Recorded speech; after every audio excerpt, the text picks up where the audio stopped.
Chapter 13, Humble Beginnings. Lee Blaffer couldn't believe what he heard. The Southern Pacific is going to quit using coal altogether. He asked Charles Markham, the Roads Division Chief. "That's right, Lee," Markham replied to the young man, "but I believe we have something for you if you are interested." Certainly, Blaffer was interested. Without the SP account, his coal business was doomed. "Go to Beaumont and buy oil for us." That was Markham's proposition, and it appealed to Robert Lee Blaffer, son of an aristocratic New Orleans family, and manager of his father's Monongahela coal and coke distributorship. He quickly thought over his present plight. The Beaumont oil boom had already put a crimp in the coal business. Dealers were dropping off every day. Ice plants, power plants, shops, sugar mills, and other industries were turning to Beaumont oil. The Haywood brothers and the Waters Pierce Oil Company were flooding the country with smelly oil-burning heaters and cook stoves. The Southern Pacific account was all that kept Blaffer in business, and now that was gone. Lee Blaffer didn't wait long to reply. He caught his breath, swallowed nervously, turned the offer over in his mind for a few minutes, and accepted with a vigorous handshake. He conditioned his acceptance, of course, upon the approval of his father. At home, the senior Blaffer, a veteran of the Army of Virginia, who had named his son for the South's immortal leader, agreed. Within a few days, Lee Blaffer departed the beauty, serene comfort, culture, and social attractions of his beloved New Orleans. He said goodbye to his family and his old Tulane classmates and headed for the great oil boom less than 300 miles west. His first days in Beaumont were exciting and challenging. Before long, the pungent air of the boom town captured him, and oil seeped into his blood. The SP assignment provided no particular problem. Buyers were being pleaded with to take oil, and the railroad had a corner on Union tank cars. Soon, Lee Blaffer was looking for some way to exploit the opportunity that was everywhere before him. One of his first outside jobs was cleaning tanks on a contract basis with J.W. Keener, a school teacher who had been secretary of 7 oil companies for J.B. Treadwell, another SP man. Occasionally Blaffer would take a lease and turn it. Walking down Pearl Street one day, he accidentally bumped into a stranger. The two stopped in the mad melee long enough to apologize to each other. Such apologies were unusual, and they laughed about it. One word of courtesy led to another, and the stranger introduced himself as William S. Farish, lawyer from Natchez, Mississippi. Lee Blaffer was glad to see another single man, about his own age, from the banks of the Mississippi, and the two discovered they had several mutual friends. Shortly, Lee Blaffer and Bill Farish found themselves living together in the Irvin Building house across the street from Captain William Weiss' home on Calder Avenue, and it wasn't too long after that Farish said he had completed his business for a client, but had decided to stay in Beaumont and get into the oil business. This decision impressed Blaffer. He congratulated Farish and admitted that he was thinking of stepping out on his own also. That night, they decided to make Blaffer and Farish a partnership. The Irvin boarding house was more than a place to sleep and eat. It was in the center of the neighborhood of Beaumont's first families, and both Lee and Bill were young bachelors in their early 20s. More than that, they were living with some of the most colorful oil men, including Frank Ireland, Ed Prather, and Ed Sims. These three introduced them to others.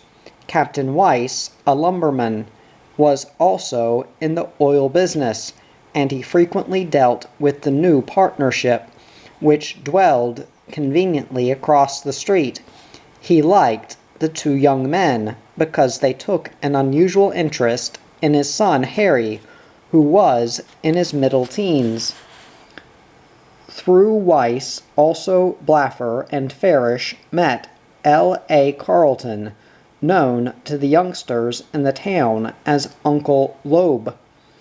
He was Weiss's legal advisor and sometimes partner, and he had the reputation for being one of the best poker players along the Neches River. Ed Prather was one of the most interesting of the men around the boarding house. Prather arrived in Beaumont with Walter Sharp the morning after the Lucas Gusher came in. The two then leased everything they could get between Spindletop and Sour Lake on the theory that the whole area was underlaid with an oil lake. It wasn't, of course, but they made a lot of money selling leases on the land. It seemed that Prather knew everyone. He intrigued his young listeners with the story of Cullinan. He said that when Cullinan saw the gusher, he was afraid it was a freak, which is the reason he didn't stay in Beaumont after the well was controlled. Cullinan had told Prather of a well he drilled in Indiana several years before that looked a great deal like the Lucas Gusher. He had built tanks and a pipeline to it, and then it had stopped flowing. He drilled 4 more wells around the dead gusher, and they were all dry. That, Cullinan said, caused him to have little faith in the Lucas well at first. J. Cook Wilson, another Mississippian, joined the group later and was a charming addition to the circle. He was a wise investor and a good manager. Jesse Jones, a rising young lumberman from Houston, frequently visited with Blaffer and Farish, as did Ross Sterling, who operated a chain of feed stores from his base in Anahuac, west of Beaumont. But one of the most fascinating of all the men encountered in everyday activities was Walter W. Fondren. He had built a drilling company from nothing and was a genius at the application of new techniques. Fondren started work in a sawmill in Arkansas as a boy.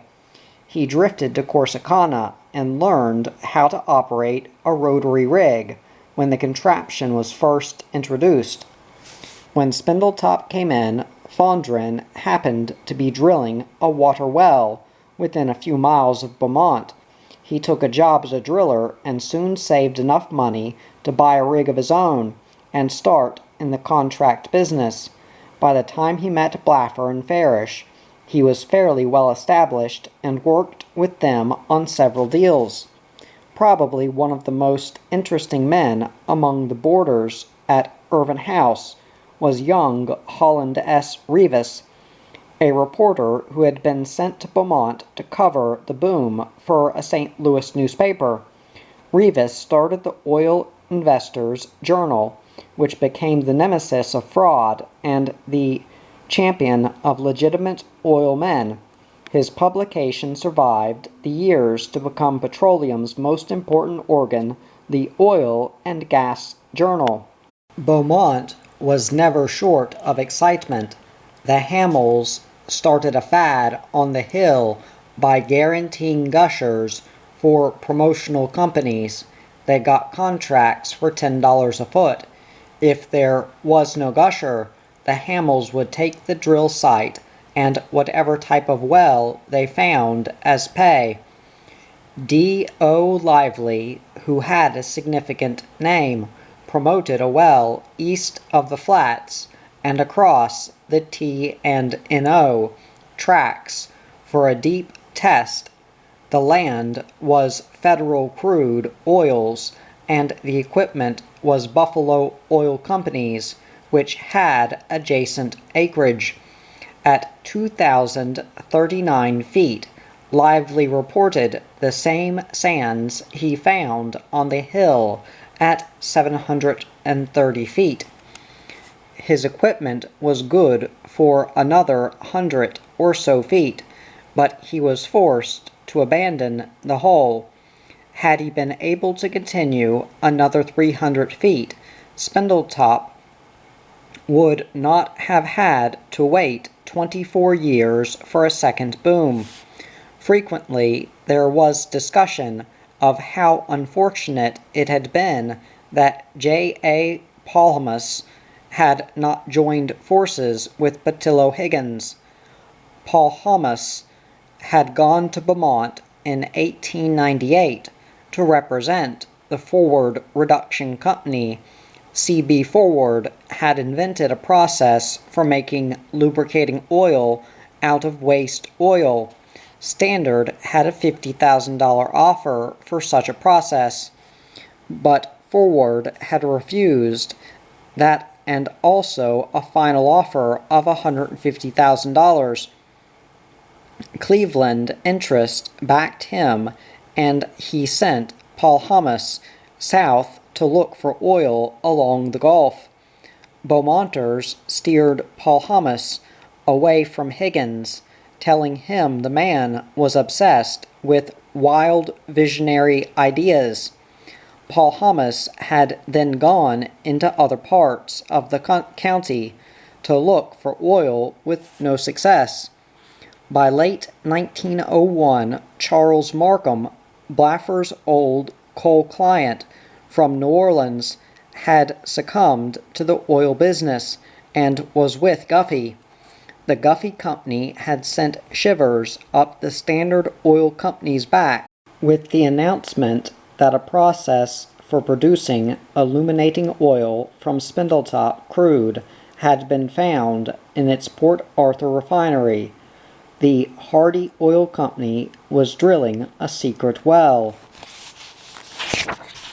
Surrounded by a quarter-mile square fence, a mile northwest of the Lucas Gusher, in an area where a third boom would start in 1951.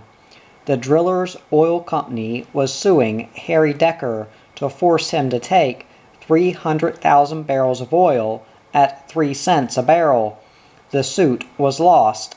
Oil City was a new promotional development a few miles west of Spindletop. It was advertised as being in the center of a triangle that had Spindletop, Sour Lake, and an oil pond off McFadden's Beach in the Gulf as its points. Promoted by a group of politicians and newspaper men, the project failed. Walter Sharp, Ed Prather, and Howard Hughes formed the Moonshine Oil Company and were cleaning up with wells that were going dead. They would simply insert a 2-inch line down to the oil sand and kick it with compressed air. Their fee was 50% of the recovery. The liveliest place in town was the Oaks, where Jim Hogg usually held forth when he wasn't in the Crosby lobby. Hogg and his friend Jim Roche were super attractions with the ladies of the Oaks. Hogg called the Oil Wives his gossip club. Roche, tall, handsome, charmed them with the story of how he placed a wreath on his own grave before going to Texas.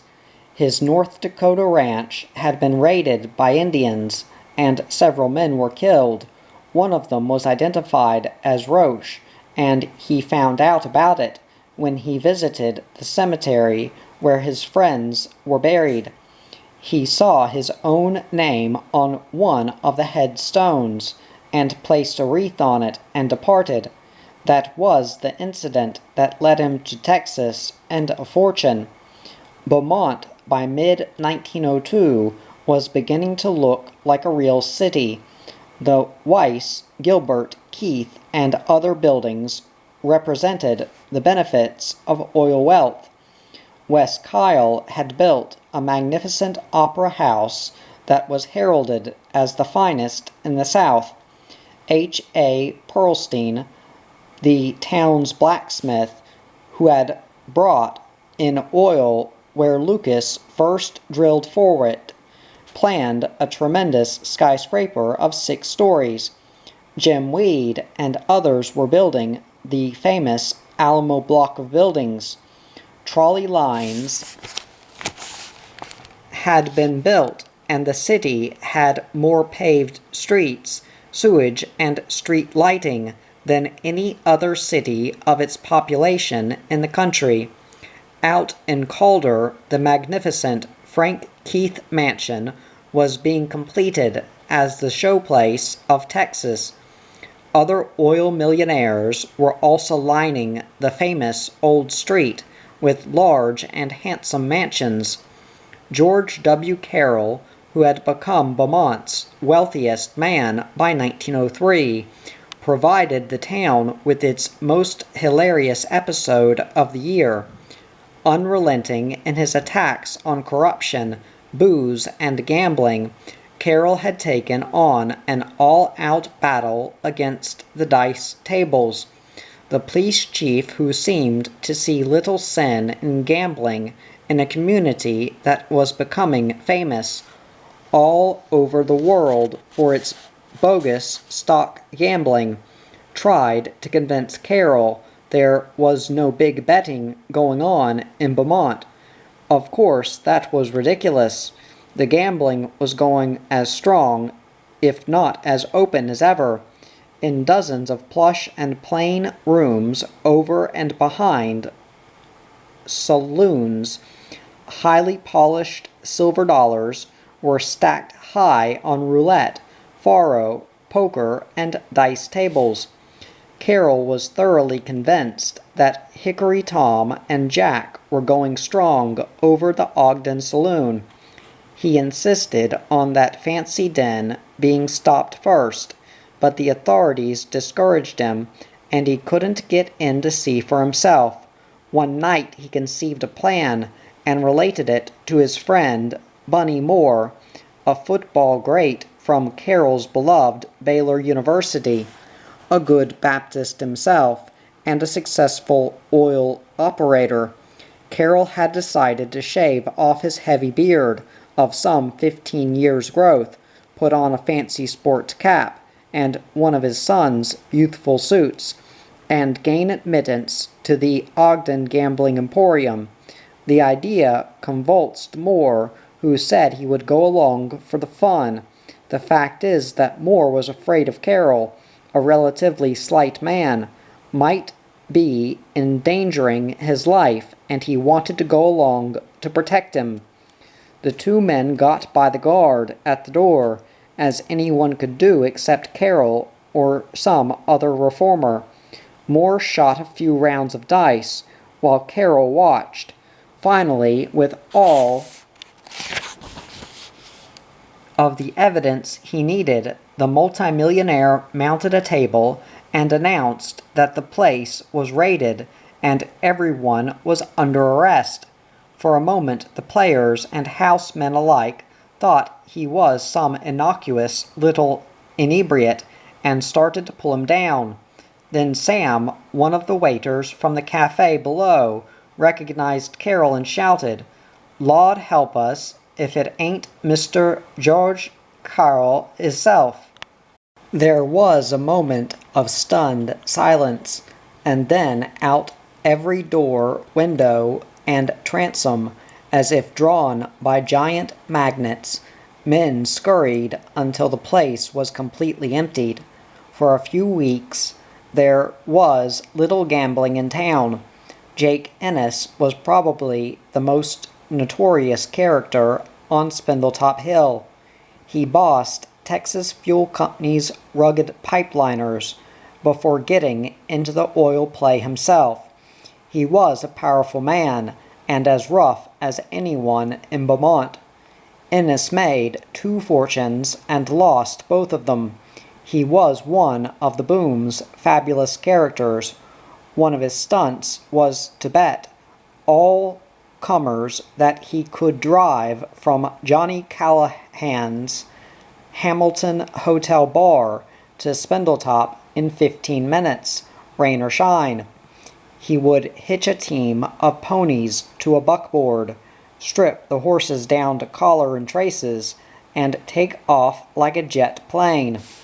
Out Orland Street, across the old double bridge behind George O'Brien's home, past the Carroll home on Park, and on out Highland Avenue he would fly. Usually the man he bet with would make the ride also. The thrill was sufficient for one lifetime, but Jack always made it. The one time on the record that he failed was when he lost a wheel and almost lost his witness's life. He paid off the bet with a half interest in a gusher. Jack Ennis was completely disconcerted by Carroll's reform movement. He foresaw Beaumont becoming a dude town, run by preachers and prohibitionists, and that was a fate he didn't care to participate in. He walked into the Hamilton saloon one day and told Callahan that he was fed up with the reform wave, which was then a day old, and was going to Saratoga or Batson, where a man could do something besides go to prayer meeting or a gathering of the Anti-Saloon League. "Johnny," he said to Callahan, "you can have my Nancy Davis lease. There are 10 wells out there and enough oil left to make you rich." Callahan was not impressed. He knew Ennis, and he wanted to know if he had to assume the liabilities. Also, Ennis said he would get everything, including the liabilities. Callahan politely declined, and Ennis left. He went around the corner to Harry Halborn's jewelry store, gave Halborn the lease for a hatful of assorted diamonds and other baubles, and went back to offer Callahan his pick for past favors, but Callahan was out. Ennis then went to almost every house on Deep Crockett and distributed the gems to the ladies of the Demi-Monde, out of sympathy for their plight. He believed Carroll would disperse them next. That was the last Beaumont ever saw of one of the most dashing sons of Spindletop. Blaffer and Farish and their friends enjoyed this exciting panorama of everyday life in Beaumont, but they were equally intrigued by production problems and the opinions of the experts. For instance, they learned, among other things, that no 2 oil wells are alike. Matt McAllister drilled a well 50 feet southeast of the Lucas Gusher, and didn't even find the sand. Had Galley chosen that spot for the Lucas well, there might have been no Spindletop boom. But even the flowing wells had their individual personalities, temperaments, and illnesses. The Lucas Gusher, for instance, baffled its operators continually. and never paid for itself. Another well came so fast that Guffey left it to itself too long. When it was opened again months later, it proved too troublesome to bother with, and was so completely abandoned that its own operators even forgot precisely where it was located. The classic remark of the boom was made by William Kennedy, the expert who condemned Petillo Higgins' prospect on the Hill. It was a few weeks after the Lucas, the Beatty, and the Higgins wells came in. Kennedy was walking down the street when he ran flush into Higgins. He turned a little crimson, ducked his head slightly, but greeted the man whose hopes he had punctured with his published opinion a few years before. "Well, Mr. Higgins," he said, "I guess I was surely wrong about Spindletop." Higgins smiled a little and replied, "Yes, Mr. Kennedy, I guess you sure were."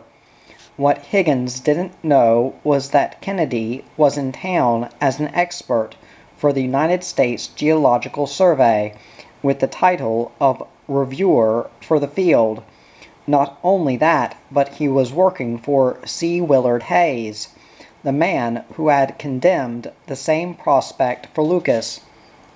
Hayes was voluble in his praise of the field and his expectations for Texas' future power and prosperity.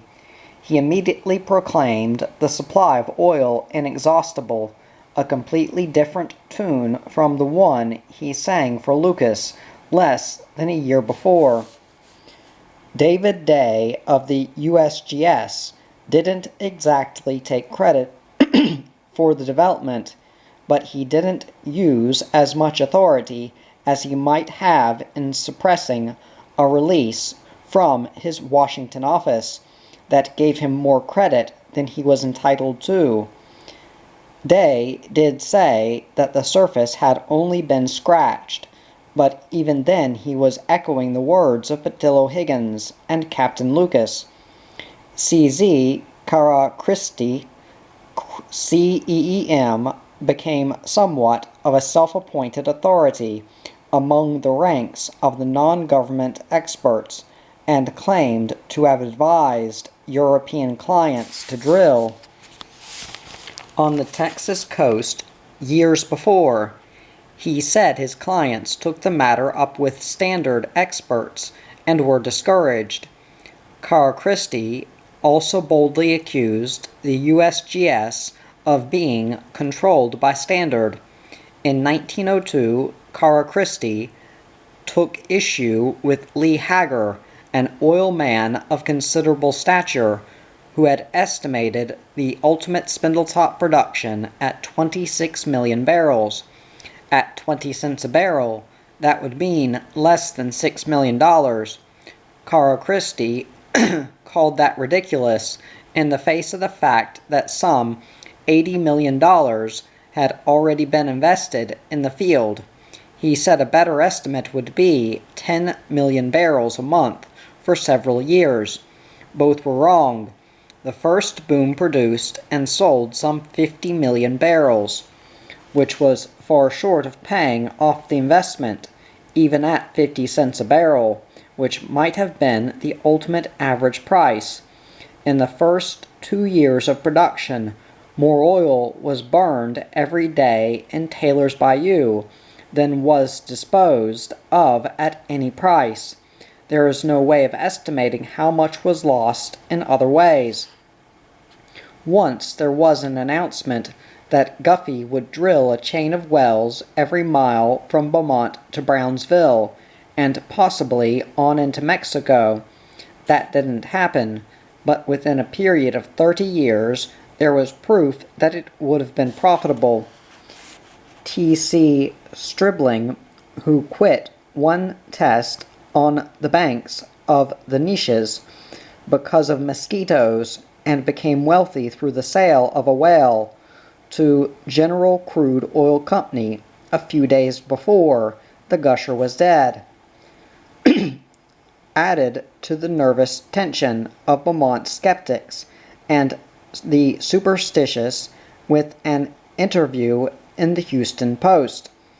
This celebrated hill is nothing more than the neck of the great fuel volcanoes of Mexico, which have been burning for hundreds of years.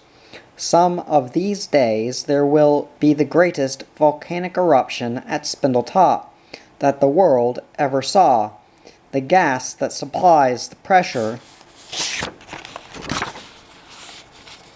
which shoots the oil 200 feet above the derricks, circulates fully 2,000 miles under the surface of the earth, coming under the Gulf from its volcanic origin in Trinidad. This field is the only thing in the world that really exceeds the wildest flights of imagination. Hope, the fawning trader of the mind, never conceived such an air castle.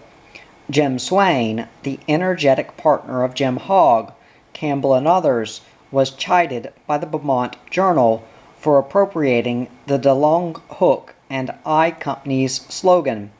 Swain, the journal said, was fitting from one mound to another along the Gulf with prospective investors, pointing and exclaiming, "See that hump?" Almost every hump he saw soon turned out to be an oil field.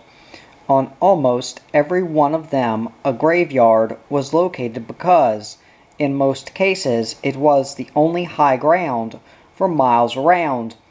Frequently there was a church nearby, which was to become endowed with the benefits of the earth's bounty. But even with all of this going on, with the country overrun with experts, formation men, and government geologists, who knew considerably less than nothing about oil, there was no undue excitement over a story that appeared in the Galveston News on January 28, 1902. Under a Houston dateline, the story told of Harris County farmers utilizing gas in saving their cabbage crops. By sinking hollow pipes into the ground from 8 to 10 feet, the farmers around Humble have succeeded in striking gas and utilizing the heat generated in saving their cabbage crop from destruction by frost. While erecting an improvised fence, the phenomenon was discovered. A hollow post was driven into the earth a few feet, and something whizzed at the top. A match settled the question. Natural gas was pouring out in a continuous pressure. The idea of thus protecting the cabbages by utilizing this product was conceived, and now all through the cabbage fields of this section of the country, hundreds of pipes have been sunk, with valves fitted to them, and the approach of a norther is hailed by counteracting fires. The entire country is alight during cold weather, with all of the genius loose and expounding one theory after another in the press. Not one picked up that item, and it was 3 years later before Dave R. Beatty, the Galvestonian who had moved to Houston, drilled a well where the cabbage patch would give birth to the fortunes of future oil kings. Harry Carruthers Weiss grew into young manhood in the midst of the greatest excitement and the most interesting era of his age. He was the son of a man who was wealthy and successful long before Spindletop, but who owed most of the vast fortune he later controlled to the perseverance and determination of Patillo Higgins. Harry was energetic, smart, and daring. When the age of the horseless carriage got under way, he took to racing cars in the old Spindletop Park near the oil field. when his souped-up Marion Wildcat bolted through a fence and almost killed Harry and several patrons of the track, the young man's racing days came to an abrupt halt. He watched the oil bloom that blossomed at Spindletop grow into a mighty tree, like the giant magnolias in his front yard, like the large white flowers that dotted the bright green of the trees. The new fields popped out all along the Gulf Coast. First, the Haywoods moved to Jennings. Then his neighbors, the Gilberts, brought in flush production at Sour Lake. At Lucas' behest, Guffey moved to Anse La Butte and opened a new field.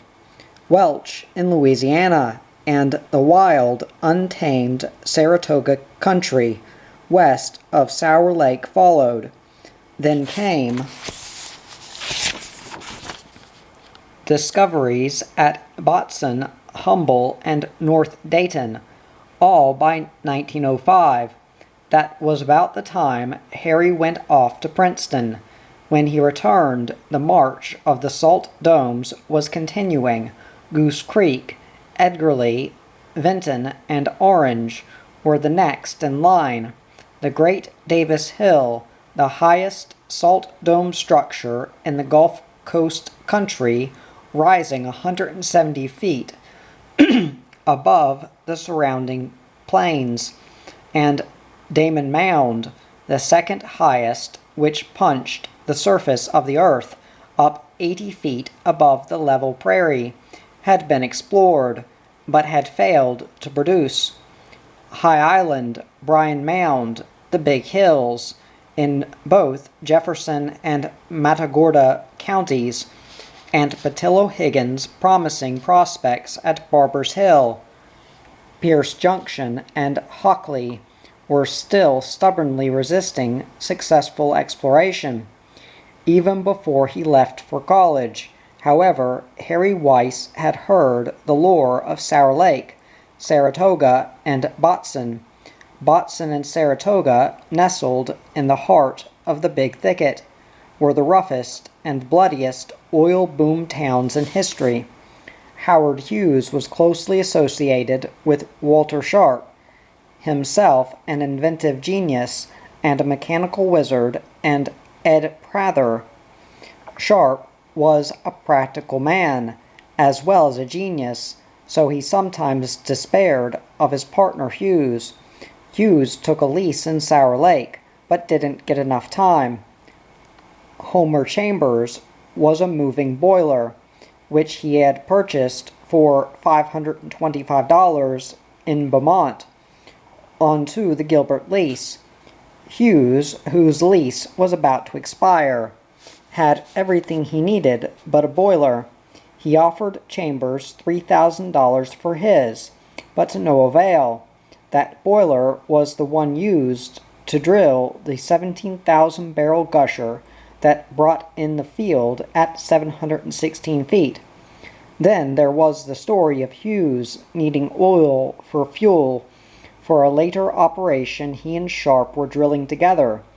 Hughes was almost out of money when he paid Chambers for the first supply. He went back a second time and put up a diamond stick pen for more fuel oil, and on a third occasion he put up his watch. Sharp, who could have helped his partner more, wanted to teach him a lesson and told Chambers to take everything he had. But one day Hughes came running to Chambers with a piece of sand wrapped in a $10 bill he had borrowed from Prather. It was pure oil sand, and Hughes' troubles were over temporarily. Chambers, who finally drilled more than 300 wells in Sour Lake, was with Hughes the day he got his first idea for the famous rock bit, which later revolutionized rotary drilling. The two were in a machine shop when Hughes saw a three-wheeled emery wheel with the outer wheels going in one direction and the inner wheel moving in the opposite direction. "Homer," he said excitedly, "there is an idea that the oil business can use. If we could develop a drilling bit that operated like that wheel, most of our drilling problems would be over." From that day on, Hughes worked and experimented until he developed the tool that built one of the greatest oil tool industries in the world. Hughes was the kind of man who could both inspire confidence and drive his friends to the point of exasperation. The first time Ed Prather saw him, he lent Hughes $200 to close a deal. Later, Hughes gave Prather half of the stock in his company for practically nothing, and Prather sold out to others because Hughes' business methods were driving him to distraction. These were the stories that Harry Weiss took to Princeton. When he came back to Beaumont, Harry fell in love with beautiful Olga Keith, the daughter of J. Frank Keith, prominent lumberman and another beneficiary of the great treasure of Spindletop. It was his land, which he had divided with a relative, John C. Ward, that formed the famous Keith-Ward tract on the hill. Keith was not too enthusiastic over Olga's love affair. He knew Harry's two older half-brothers and believed that if Harry followed their footsteps, he might not be the kind of provider he wanted for his daughter. To offset this objection, Harry Weiss went into the printing business with the finest quality materials and the best workmen obtainable. The innovation of quality printing work soon made his business a tremendous success. Captain Weiss was as interested in Harry's performance as Frank Keith was, and Harry, realizing the test he was being put to, absorbed the principles of business in little more than a year or two. His performance won for Harry Weiss the supreme prize of his life, the hand of Olga Keith. It also won him a partnership in his father's business, that of running the oil properties. Like Keith, Captain Weiss always felt devoted to the lumber business, which incidentally had employed an astounding prosperity as a result of the building of derricks, board roads, buildings at Spindletop, and thousands of new homes in Beaumont. Harry Weiss's success during his father's lifetime resulted in the entire Weiss estate being left in his hands, and time would prove that it could not have been left in better hands. For the most part, all of Harry Weiss's friends, including Blaffer and Farish, had remained in and around Beaumont. The firm of Blaffer and Farish had become most prominent, and the two men were also interested in other companies. That was a far cry from the day when their spirits were at the lowest point after Spindletop. They had gone into other areas and had ups and downs in fortune. In the early days of Humble, they followed a confusing freak well which came in 12 miles from where the field was ultimately found. The well, drilled by a man who knew nothing about the oil business, was a beautiful gusher. Immediately others started digging holes in every direction. Hundreds of thousands of dollars were spent. Many operators went broke or bankrupt, and yet another producing oil well was never found in the vicinity. It was at that time that Lee Blaffer and Bill Farish were suffering financially. They owed many thousands of dollars. One day they were sitting around a shack they had rented on the outskirts of Humble, discussing ways and means of paying off their debts. As they talked, a native approached the house with a fine-looking bird dog. Farish excused himself and went to the gate to see the dog. After a few minutes he returned, leading the animal as the stranger departed. "What are you doing with that dog?" Blaffer inquired. "I bought him," smiled Farish, a bit sheepishly. "You did? For how much?" asked Blaffer. "Only $50. Farish admitted after a slight pause. Blaffer looked for a moment as if he were going to explode. Finally he shook his head in disgust and asked Farish how he could think of paying $50 for a bird dog when they were so heavily in debt.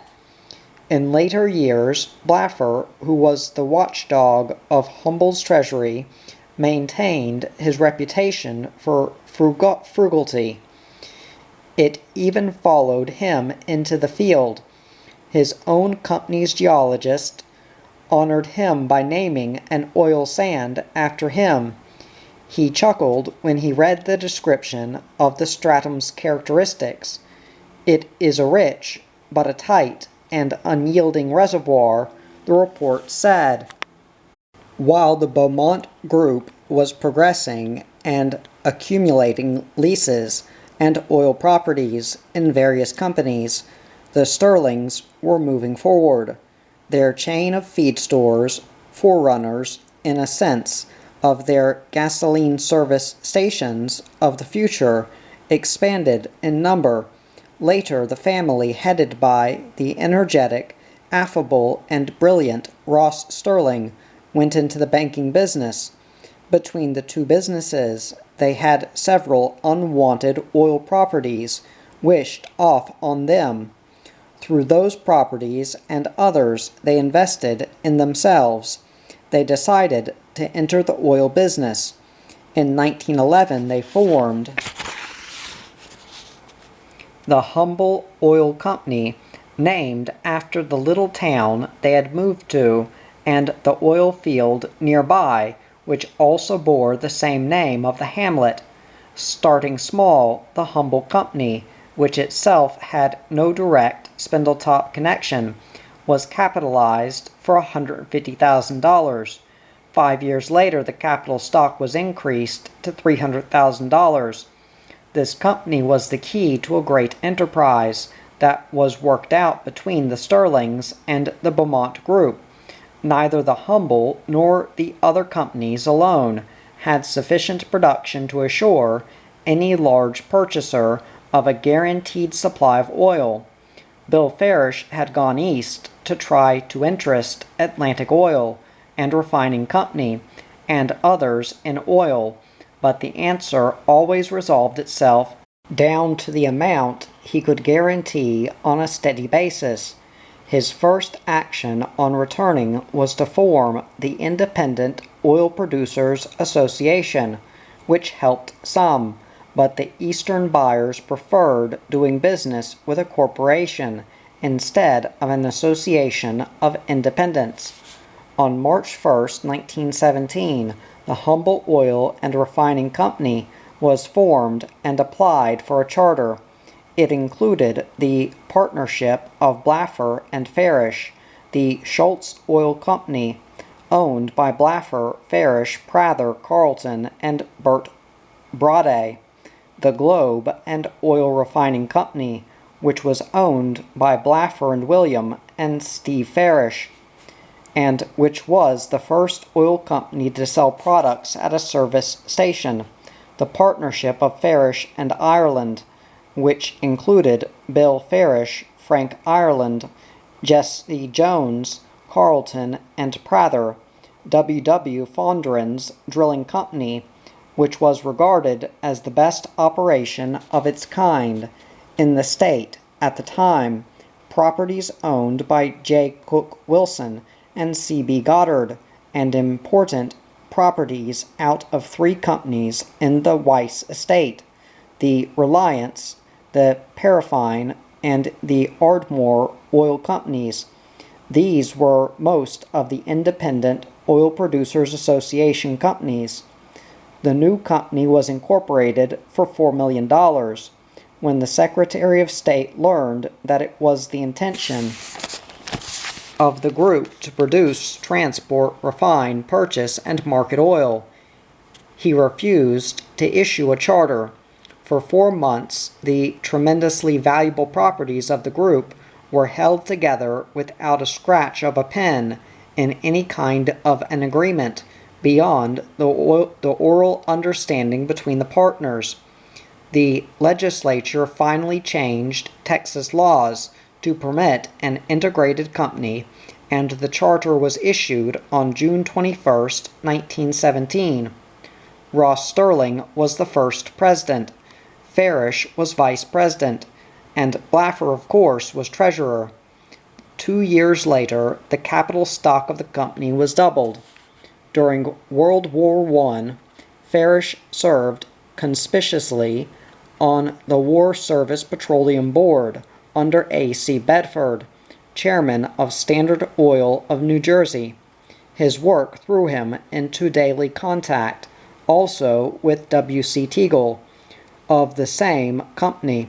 The three men became devoted friends. After the war, the Humble Company wanted to build a large refinery and a pipeline system. The board of directors realized that to become a major company, such a move was necessary. Investment bankers were interested, but wanted more interest than Blaffer and the others were willing to pay.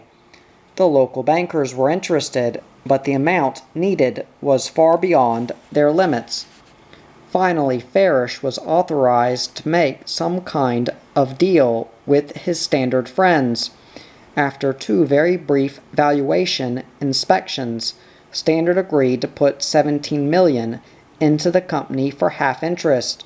This not only enabled the stockholders to get the value of most of their original investments, it provided the money for the desired improvements.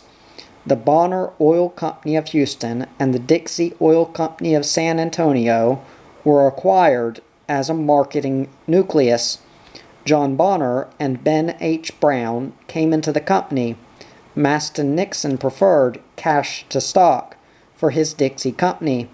A few years later, the stock he would have received doubled and quadrupled in value. In 1921, Farish succeeded Sterling as president, and in 1922, the Humble Oil and Refining Company's capital stock was increased to $43 million. Still, under the Farish regime, in 1926, the company became a $75 million corporation. In 1932, Farish left Humble to become president of Standard of New Jersey, and his old friend Lee Blaffer took over the presidency. In 1934, Blaffer was at the helm of a $175 million oak tree that had grown from oil talk around a boarding house at Spindletop during the boom days. It was in 1936 that Harry Weiss, the kid in knee breeches of Spindletop days, ascended to the presidency of the Humble Company. In 1946, he found himself the head of a $300 million corporation.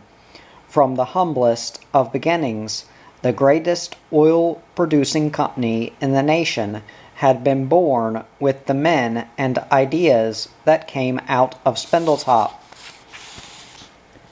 Chapter 14. The Second Prophet. In 1908, Spindletop was in the doldrums.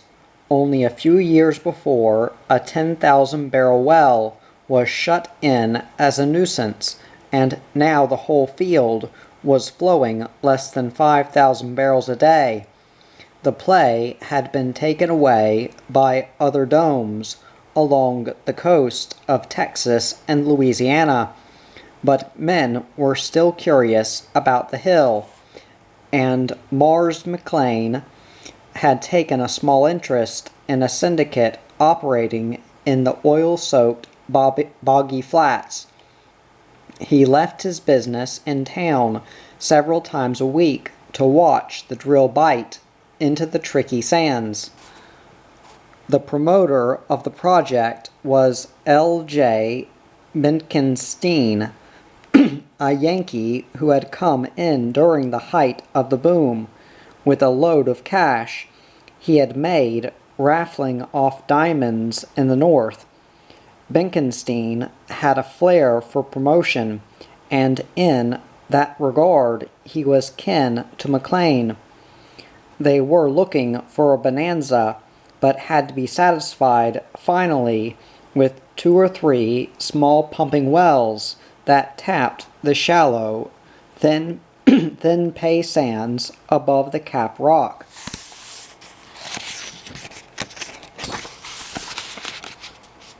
Mars McLean had much in common with Batillo Higgins. He was stubborn, determined, aggressive, and mechanically inclined. Adversity was his frequent companion, but he thrived on it and seemed to turn most setbacks to his advantage. He was a tall, rugged, raw-boned young Texan who, in later years, could have doubled for Walter Huston. Had he chosen to do so, McLean might have become a successful attorney. He completed a law course at Texas University in 1904, but he was not sufficiently interested in the profession to take the bar examination. He was restless and ambitious, but confident in his own ability and decisions. Fresh out of law school, he went to Bolivar Peninsula, a long, narrow strip of land that juts westward toward Galveston Island, between the Gulf and East Bay on the Texas coast. High Island is about where the peninsula joins the mainland. It is a hamlet built around a giant uplift that seems to rise out of the sea. Lucas had gone there after he left Spindletop, spent some of his new fortune, and turned down a $1 million offer for the lease before he gave up without a solution to the mystery of the Great Mound. Mars made High Island his headquarters, but he was not there for oil. He was there to grow cabbages and watermelons in the sandy loam of the coastal plain, where he could deliver products directly to steamers in Galveston for shipment to the East Coast. The plan had merit, and it worked for a while. With the idle time he had between crops, he promoted a small, unpretentious hotel with B.E. Quinn. They bought salvage lumber from an abandoned sawmill at Hyatt to build the shabby beach resort. Things were too slow for Mars along the beach, so he gave up his interest in agriculture and bought Quinn's share of the hotel, which he leased out during the summers. In 1907 he went to Beaumont with a new idea. The old boom town was beginning to regain some of its mellow magnolia composure, and there was an expansion in cultural interest. To replace its former activity, Mars promoted a theater and a dramatic stock company, as well as promoting himself into the management of the venture. As a profitable sideline, he obtained advertising rights on show curtains and in programs in all of Beaumont's theaters. As a combination hotel theater and advertising impresario, he was doing fairly well for a young man. It was about this time that he became interested in the Hill. There he met with moderate success, and the madness that old boomers called petrophobia gripped Mars McLean for the first time. He went to Vinton in Louisiana, where prospectors had been trying to make an old salt dome pay off since 1901. Unlike the Spindletop Dome, the Vinton Cap Rock was barren. McLean's group, however, found some oil off the dome. The money Mars made there enabled him to sell his theater and advertising business and devote himself entirely to oil. He moved over to North Edgerly in the same Louisiana area and put his promotional talents to work to raise the money for a wildcat test. His fund-raising venture was successful, but the well produced so little oil that it was abandoned. With a little income from Spindletop and Vinton as a backlog, McLean decided to learn the practical side of the business. He bought into an operation with the Higgins Oil and Fuel Company near Eagle Pass on the Rio Grande.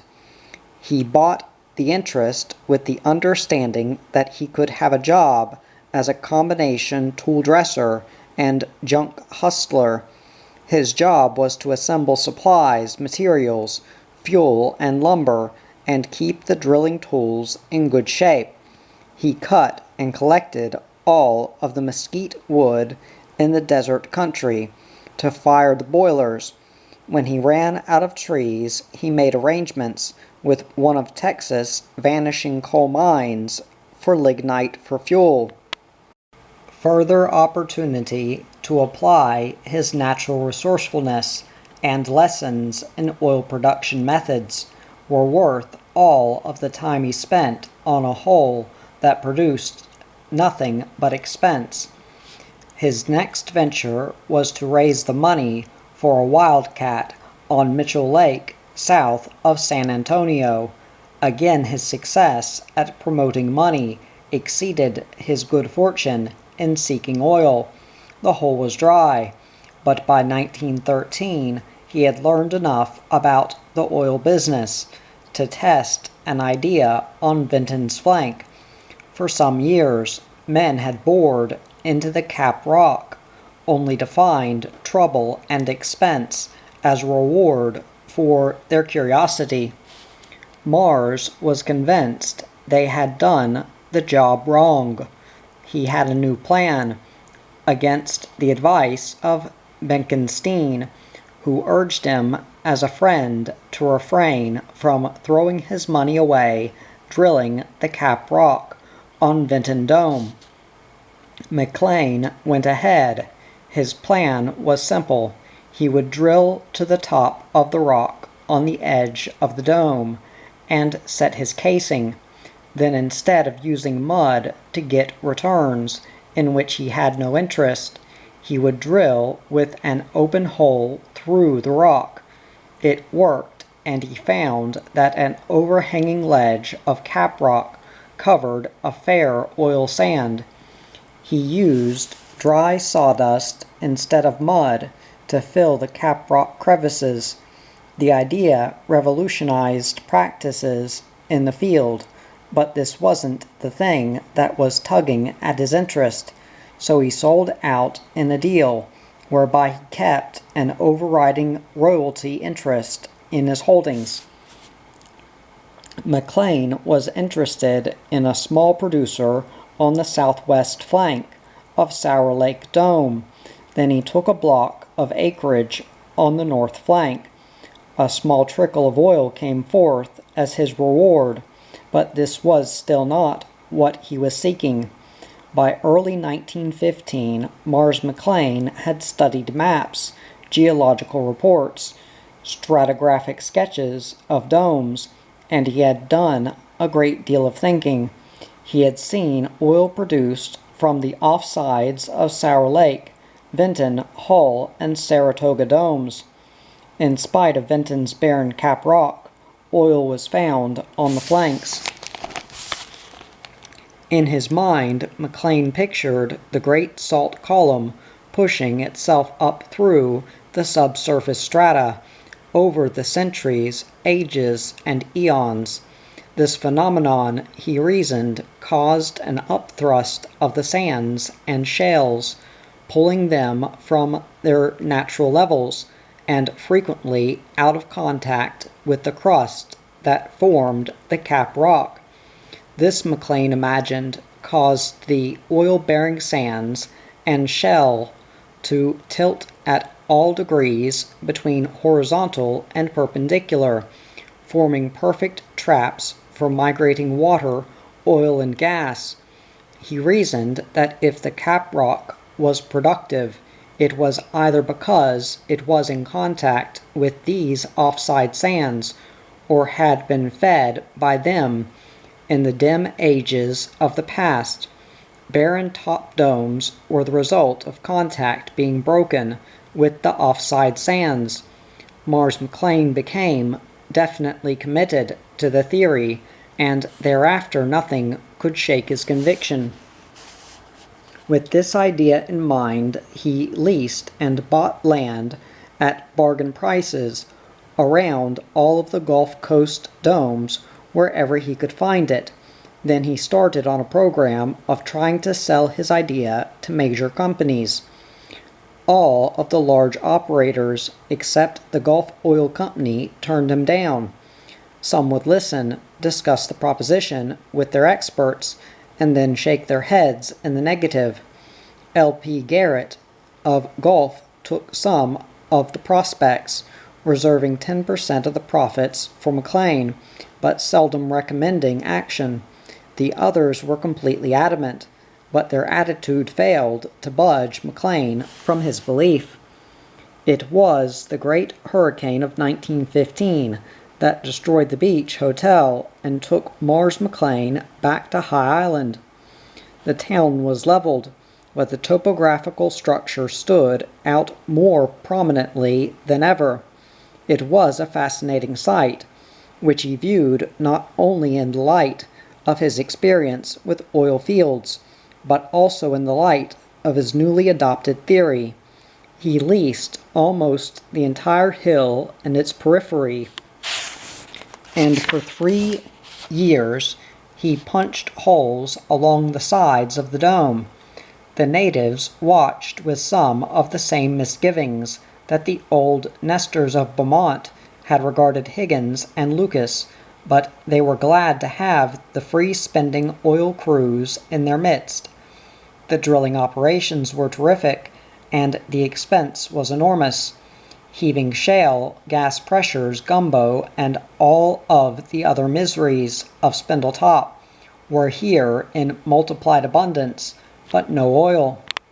One night in 1919, as he rode with young Joe Pugh of the Sun Company on a train between Beaumont and Houston, Mars McLean talked about his theory and about High Island. Pugh was intrigued and made arrangements to take over McLean's High Island leases for a small bonus and an overriding royalty.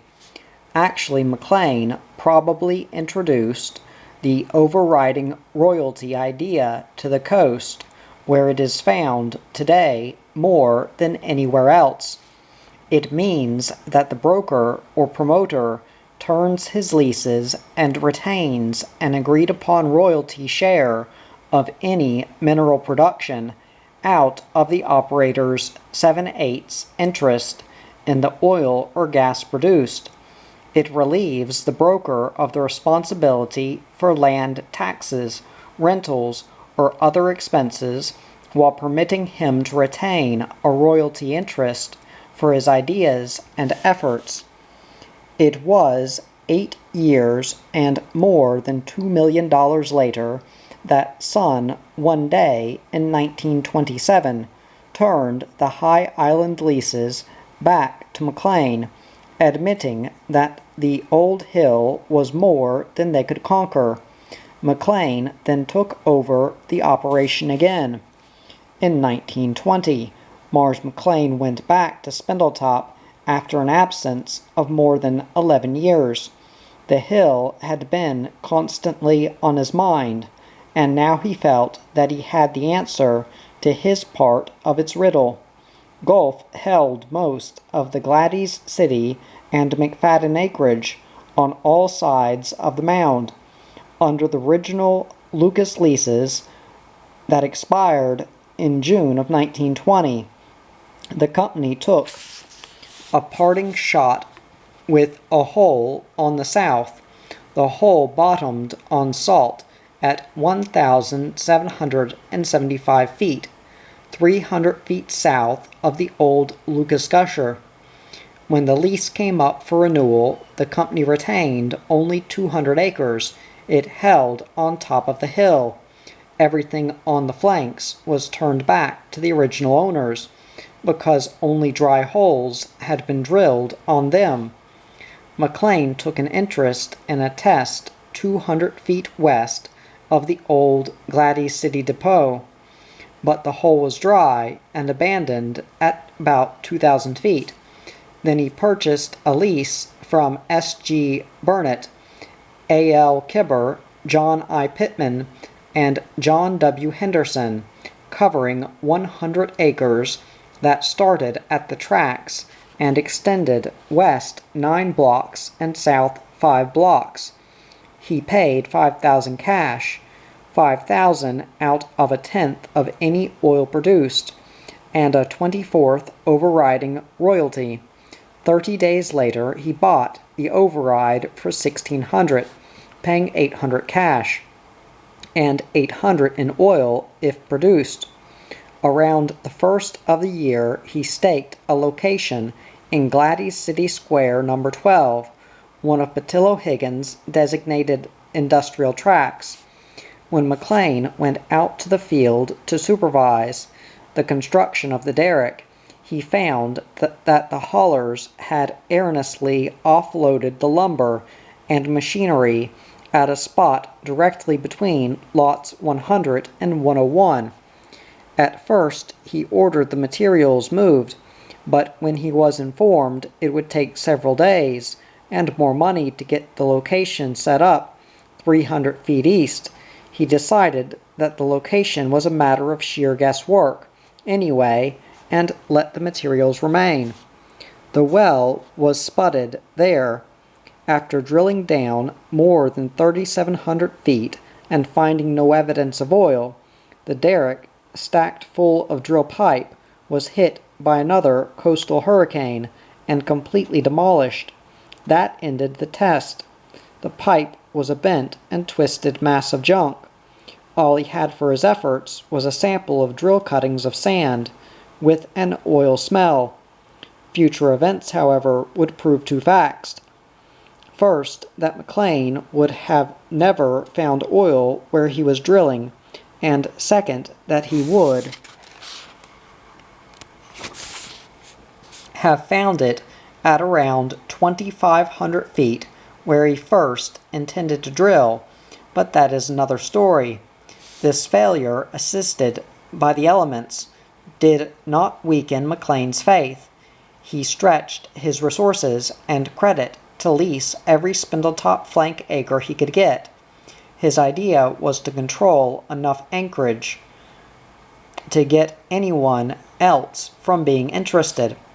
If he could have, he would have leased everything, but his credit limitations would not permit that. Then he started his rounds to the oil companies. L.P. Garrett, the Gulf man who occasionally took one of McLean's flank leases elsewhere, summed it up. "Mars," Garrett said, "Spindletop is a graveyard, and we are through digging graves."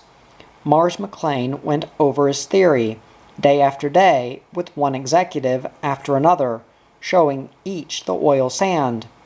None was interested. Finally, the Amarada Petroleum Company, headed by E. de Goyler, one of the outstanding geologists on the coast, listened to his story. Adrian Moore, the Amarada manager, asked for time to talk the matter over with de Goyler, and a few days later decided to take over the leases. The company went further. It expanded the lease holding to virtually encircle the hill. 3 dry holes were drilled before Moore went to McLean one day, several months later, and said that Amarada had enough. The contract called for 3 tests. They had made them, and they were all failures. Mars McLean was stunned by the news. He sat down with Moore once again and expounded his idea. "Adrian," he said, "you have not drilled south of the Gulf well. The slowly dropping salt line there indicates a favorable condition. I'll make you a proposition. If you will try a well there, I'll stand half of the expense." Moore looked at sketches McLean had drawn and pondered the problem. He had orders to pull out of Spindletop, but was reluctant to do so. He agreed to take the matter up with de Golyer and other officials. The geological department had made 3 locations, and Moore understood he had the right to make one of his own choosing. He said he would recommend the south flank location. For a few days McLean had hopes that his south test would be drilled, but Moore came back, apparently disappointed, with a negative reply to the proposition. Amarada dropped its leases. Amarada's decision did not deter McLean. He not only reinstated most of the Amarada leases in his own name, he picked up a half-dozen small tracts in fee, including one 5-acre triangle in the Pelham-Humphreys survey. He went back to Vinton one weekend to look over the wells there in which he still had an interest. Production was down, but the wells were still pumping. As he boarded the train to return to Beaumont, he met Alexander Deussen, who had recently taken over production matters for Marland Oil Company. The men greeted each other and started talking oil. Deussen, one of the most highly regarded geologists and geophysicists in the world, told McLean he needed production and was looking for wildcat prospects. McLean almost leapt from his seat. "Why, man, I've got exactly what you want," McLean said. "It's on the flanks of Spindletop. There is no doubt about oil being there, probably more than was ever found in the Cap Rock." Deussen listened respectfully for a while.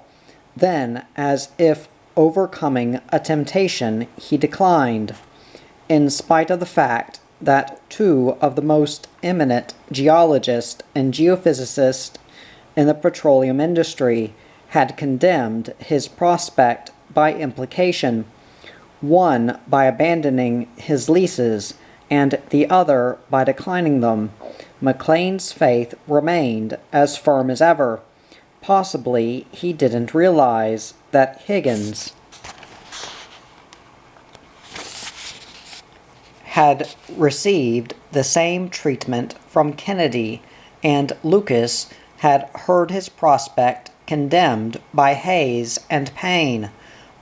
But he was having the identical experience with the experts that his forerunners had encountered, and oddly the opinion of the experts was having about the same influence on the thinking of McLean as it had on Higgins and Lucas. The only difference was that McLean had neither the bitterness of Higgins nor the disappointment of Lucas. All he felt was a deep determination to prove that he was right. Again he started knocking on oil company doors, and again they were figuratively banged in his face.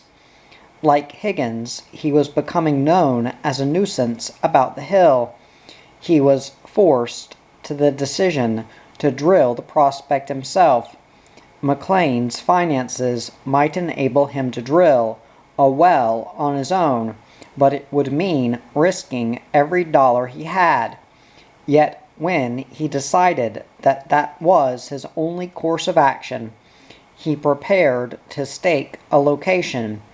If the hole was dry, he knew that he would be back in debt, but the experience would not be new. McLean spent a morning in mid-April making arrangements to move in equipment to drill his well south of the dome.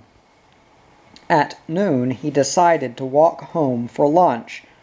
On the elevator in the San Jacinto building, he was greeted by Frank Yount, his next-door neighbor, who was also walking home that bright spring day. Yount was president of the successful but unheralded Yount Lee Oil Company. He had brought in deep flank production in both Sour Lake and Hull. Knowing Yount's background in such activities, McLean started talking of his plans to drill in Spindletop.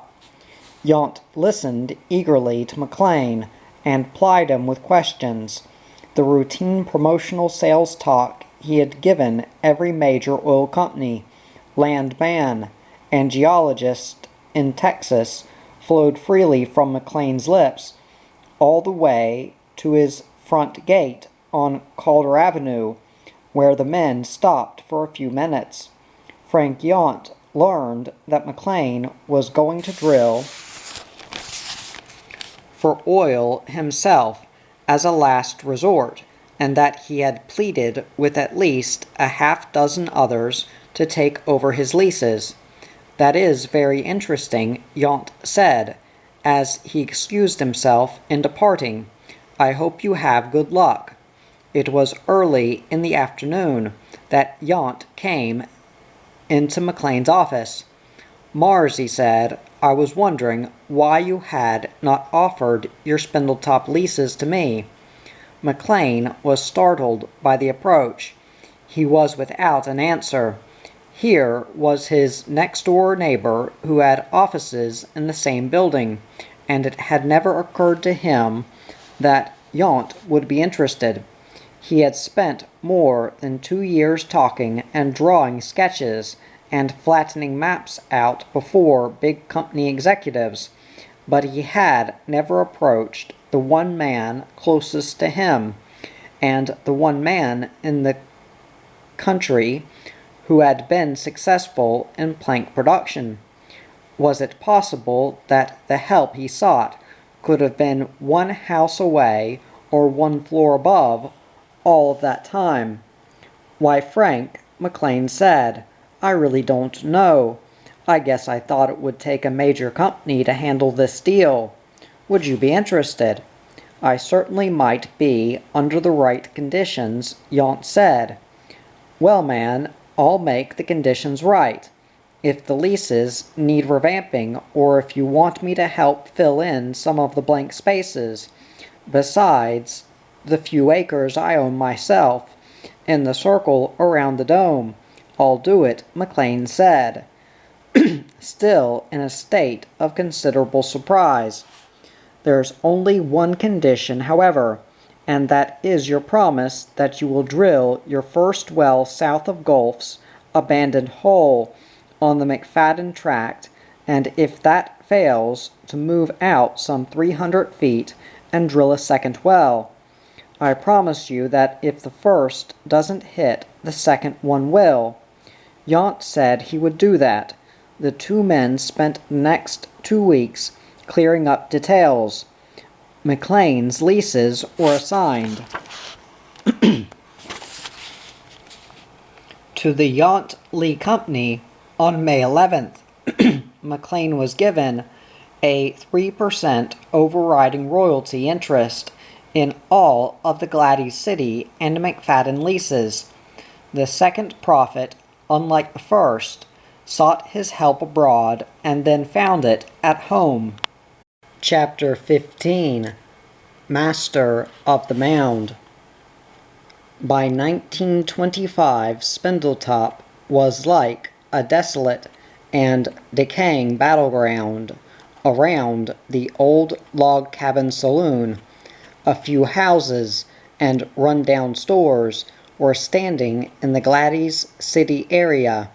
A dozen squatty derricks, survivors of the 1915 storm, dotted the landscape. Such relics of the former feverish activity as black and oily wooden storage tanks, junked rigs, and joints of rusted pipe were all around.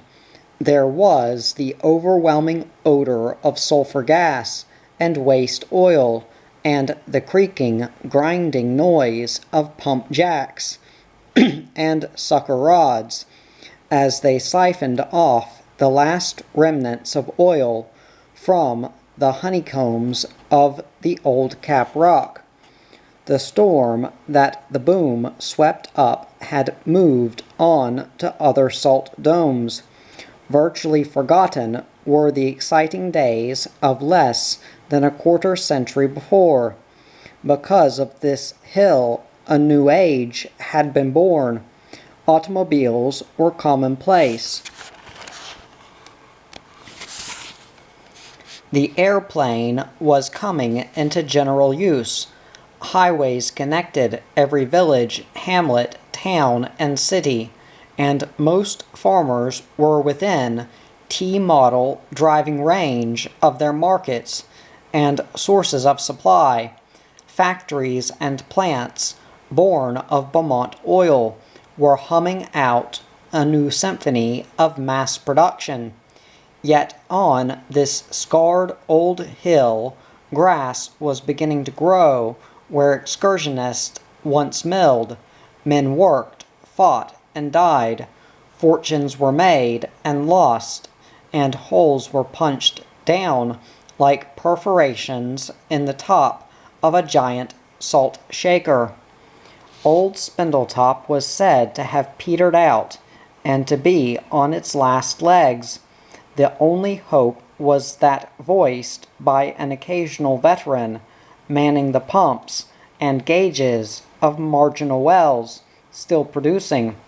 Once in a while, one of them would be heard to say that only God knows what might be found if they drilled deeper. No one knew who held the leases on the flanks. If Frank Yount had taken them over from Mars McLean, it was all right. But who was Frank Yount?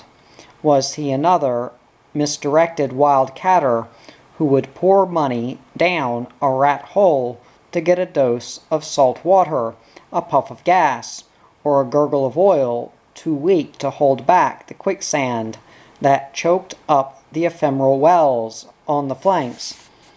The old hill had shadow-boxed, feinted, and flirted with one intrepid wildcatter after another as they punched holes around its outskirts.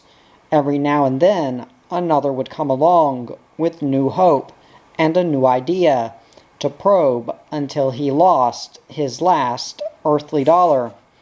It was said that more money had been spent looking for oil on the hill's flanks than had been made out of the 60 million barrels of oil produced on the crest of the dome.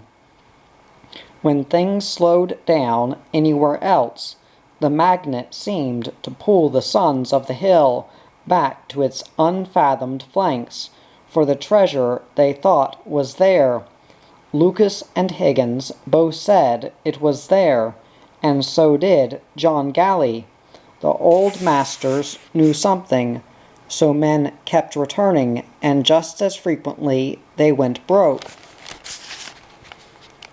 There were only a handful of people around Beaumont who had ever heard of Miles Frank Yount or his Yount Lee Oil Company when he started drilling on the south flank at the location where he had promised Mars McLean he would put down his first hole. And when the hole was dry, there wasn't a scout from a single major company interested enough to learn that he had topped the salt some 700 feet lower than it had been found in the previous south outpost.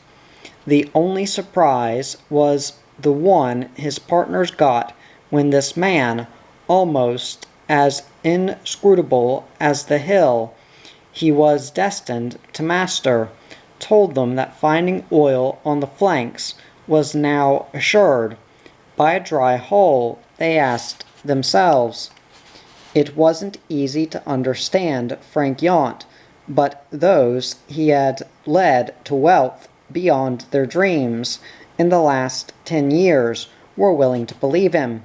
He was the boss of his company and acted with a freedom seldom exercised by the chief executive of even a closed corporation such as his own. What Yount said and did was the way the company moved.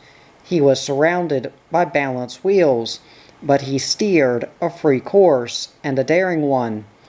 For all intents and purposes, the Yount Lee Oil Company was Miles Frank Yount. He was the independent head of one of the best independent oil companies on the Gulf Coast. Yount's journey to the position he now held was a hard and perilous one. What he knew he had learned by his own methods. Forced out of school at the age of 9 when his father died on the family farm in Monticello, Arkansas, Frank soon learned to accept the responsibilities of life. 4 years before the Lucas Gusher came in, he was a laborer on an irrigation ditch being dug through the very McFadden land he was today drilling on. By the time the great gusher burst out of the knoll south of Beaumont, Yount was in his 21st year and was working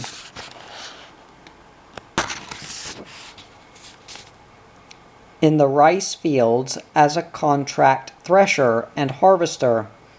The great boom fascinated him, but it didn't pull him away from the rice fields. He still had responsibilities and was unable to gamble. He was a quiet, amiable, dignified man with an almost saintly face and gentle manner. His days of hard work had endowed him with a trim, wiry figure that gave others the impression he was unusually tall, when actually he was an inch or two less than 6 feet. Yount was known as a man of impeccable character with a reputation for honesty and fair play. When he went to Beaumont in 1923 and moved the main office of his company into the San Jacinto building, he was head of a $2 million corporation. His company had reached that high level of success through a strange and interesting background of struggle and good fortune, both participated in and inspired by its founder. Yount's first interest in drilling was as a water well contractor for the rice farmers, who had been practically deserted by drillers since the Beaumont oil boom.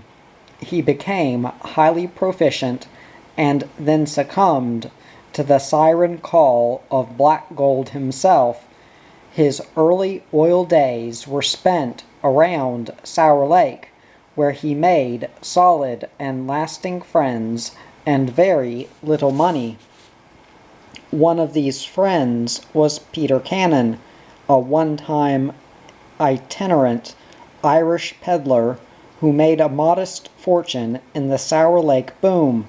Peter Cannon was the man who introduced Frank Yount to Harry Phelan, a young grocer salesman who had been attracted to Beaumont by a traveling job that paid $175 a month.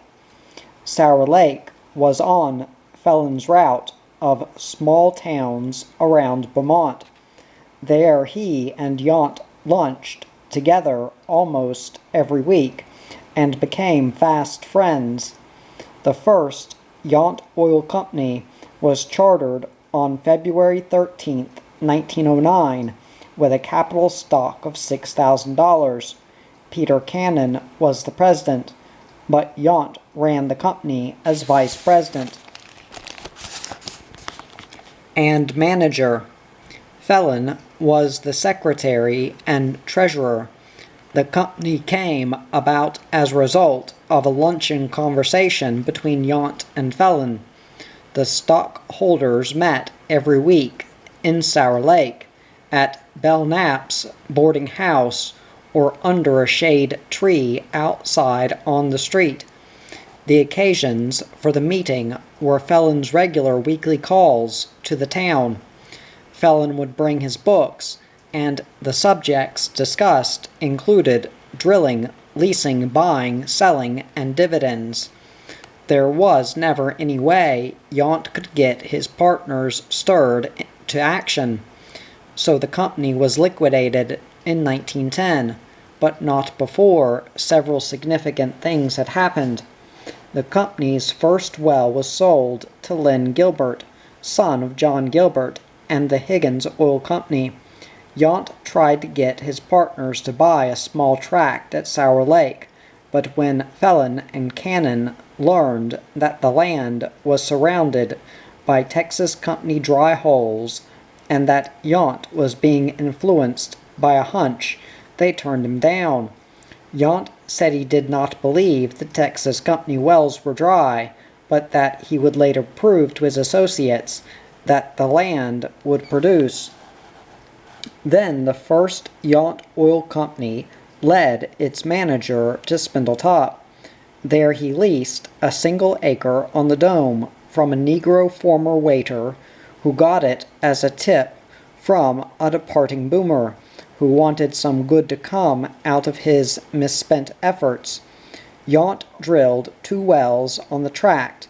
The first one produced for a while, but the second was dry and consumed the company's assets. Before going completely bankrupt, the stockholders voted to liquidate. Yount was happy to disassociate himself from his lukewarm conservative partners. He left Beaumont and went to the Texas Panhandle, where he spent a winter drilling a dry hole through hard rock on the banks of Bitter Creek. For the next 2 years he tried operating a Moon automobile agency, which failed because he could not sell, and a real estate business, which was unsuccessful for the same reason. One day in 1913, Frank Yount went to Harry Felon's office in Beaumont with a story. "Do you know what happened to that acre I wanted you to buy in Sour Lake?" Yount asked. Felon, who seldom paid much attention to the oil industry, said that he did not. Well, it produced oil and was sold out for $15,000 by a group of roustabouts and roughnecks who formed the Poor Boy Oil Company. Yount said, "And those Texas Company holes around there are now flowing oil. I'm going to form another oil company, and I wish you would come in with me." Felon didn't say he would or would not. He had recently bought out the Heisig Norval Wholesale Grocery Company and had extended his credit to swing the deal. It was a month or so later that Yount again visited Felon to solicit his aid in getting a lease on an acre he was positive would produce oil.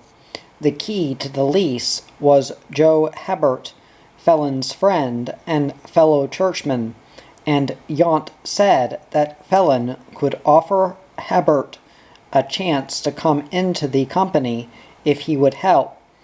Hebert got the lease for Yount, but declined the opportunity to get into his company. That lease was the foundation of the organization of the $4,500 Yount Pavetto Oil Company in 1914. Ross Pavetto and others owned a half interest.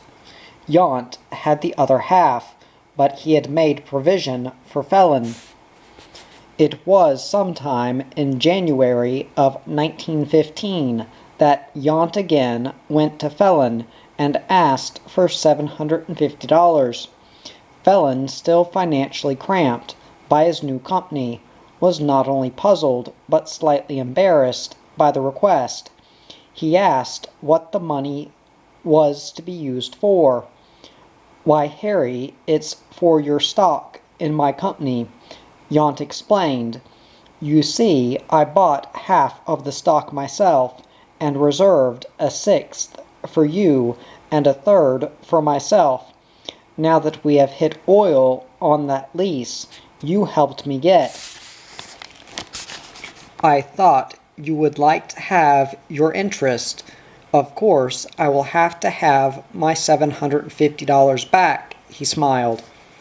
Phelan was barely able to get the money from his banker, but it was the last dollar he would ever have to pay for Yount stock. Yount ran into his old trouble with his new partners when the Yount Pavetto Company was less than a year old. He wanted to buy a small tract in Sour Lake, where his intuition led him to believe he would find oil. His partners, with the exception of Phelan, were unwilling. An incident that had occurred only a few months before, however, enabled Yount to get the help he needed. Joe Cullinan had walked out of the Texas company in protest over the stockholders voting to move the company's headquarters to New York. As he left the eventful board meeting, he tapped Thomas P. Lee on the shoulder and told him he was going to form a new company and would welcome Lee into it.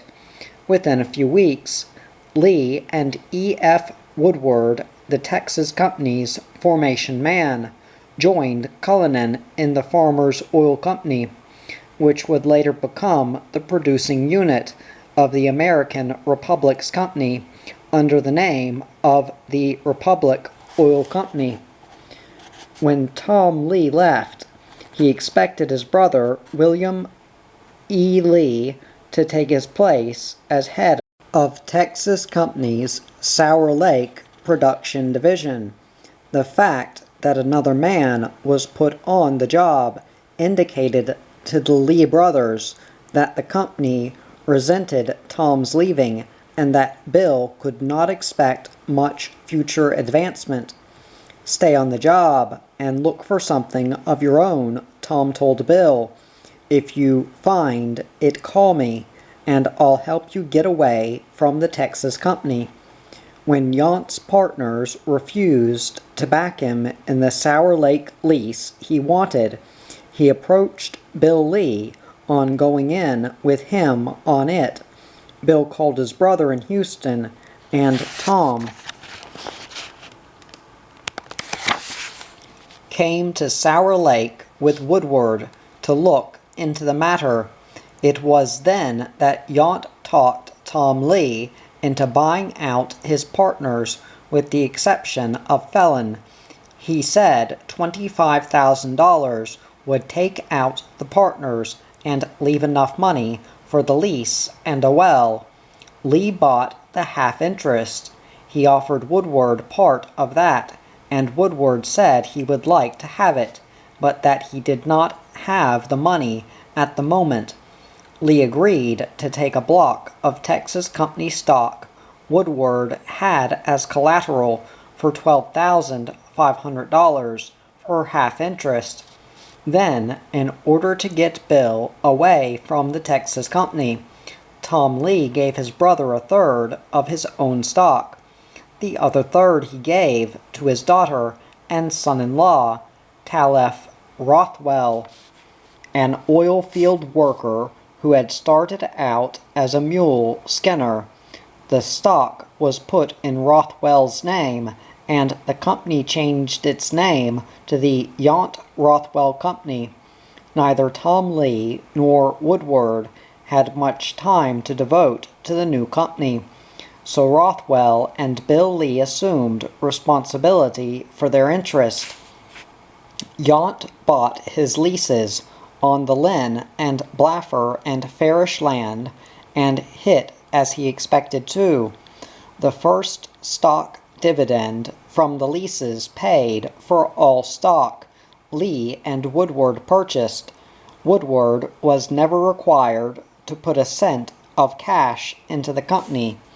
He redeemed his Texas company stock from Tom Lee out of his first dividend check. For the next 5 years, the company's success was far greater than any had anticipated, except Yount. In 1920, the company's capital stock was increased to $500,000 when a 900% stock dividend was voted. At that time, the name was changed for the last time. It became the Yount Lee Oil Company. On April 13, 1922, the Yount Lee Oil Company hit the first Great Flank well on the Gulf Coast. It was located on the 10-acre Stengler Tract in the Hull Field. For months thereafter, 5,000-barrel wells were not unusual for Yount. As a 1922 Christmas present, the company again paid a stock dividend, this time for 300%, increasing the number of shares to 20,000 and the capital stock to 2 million.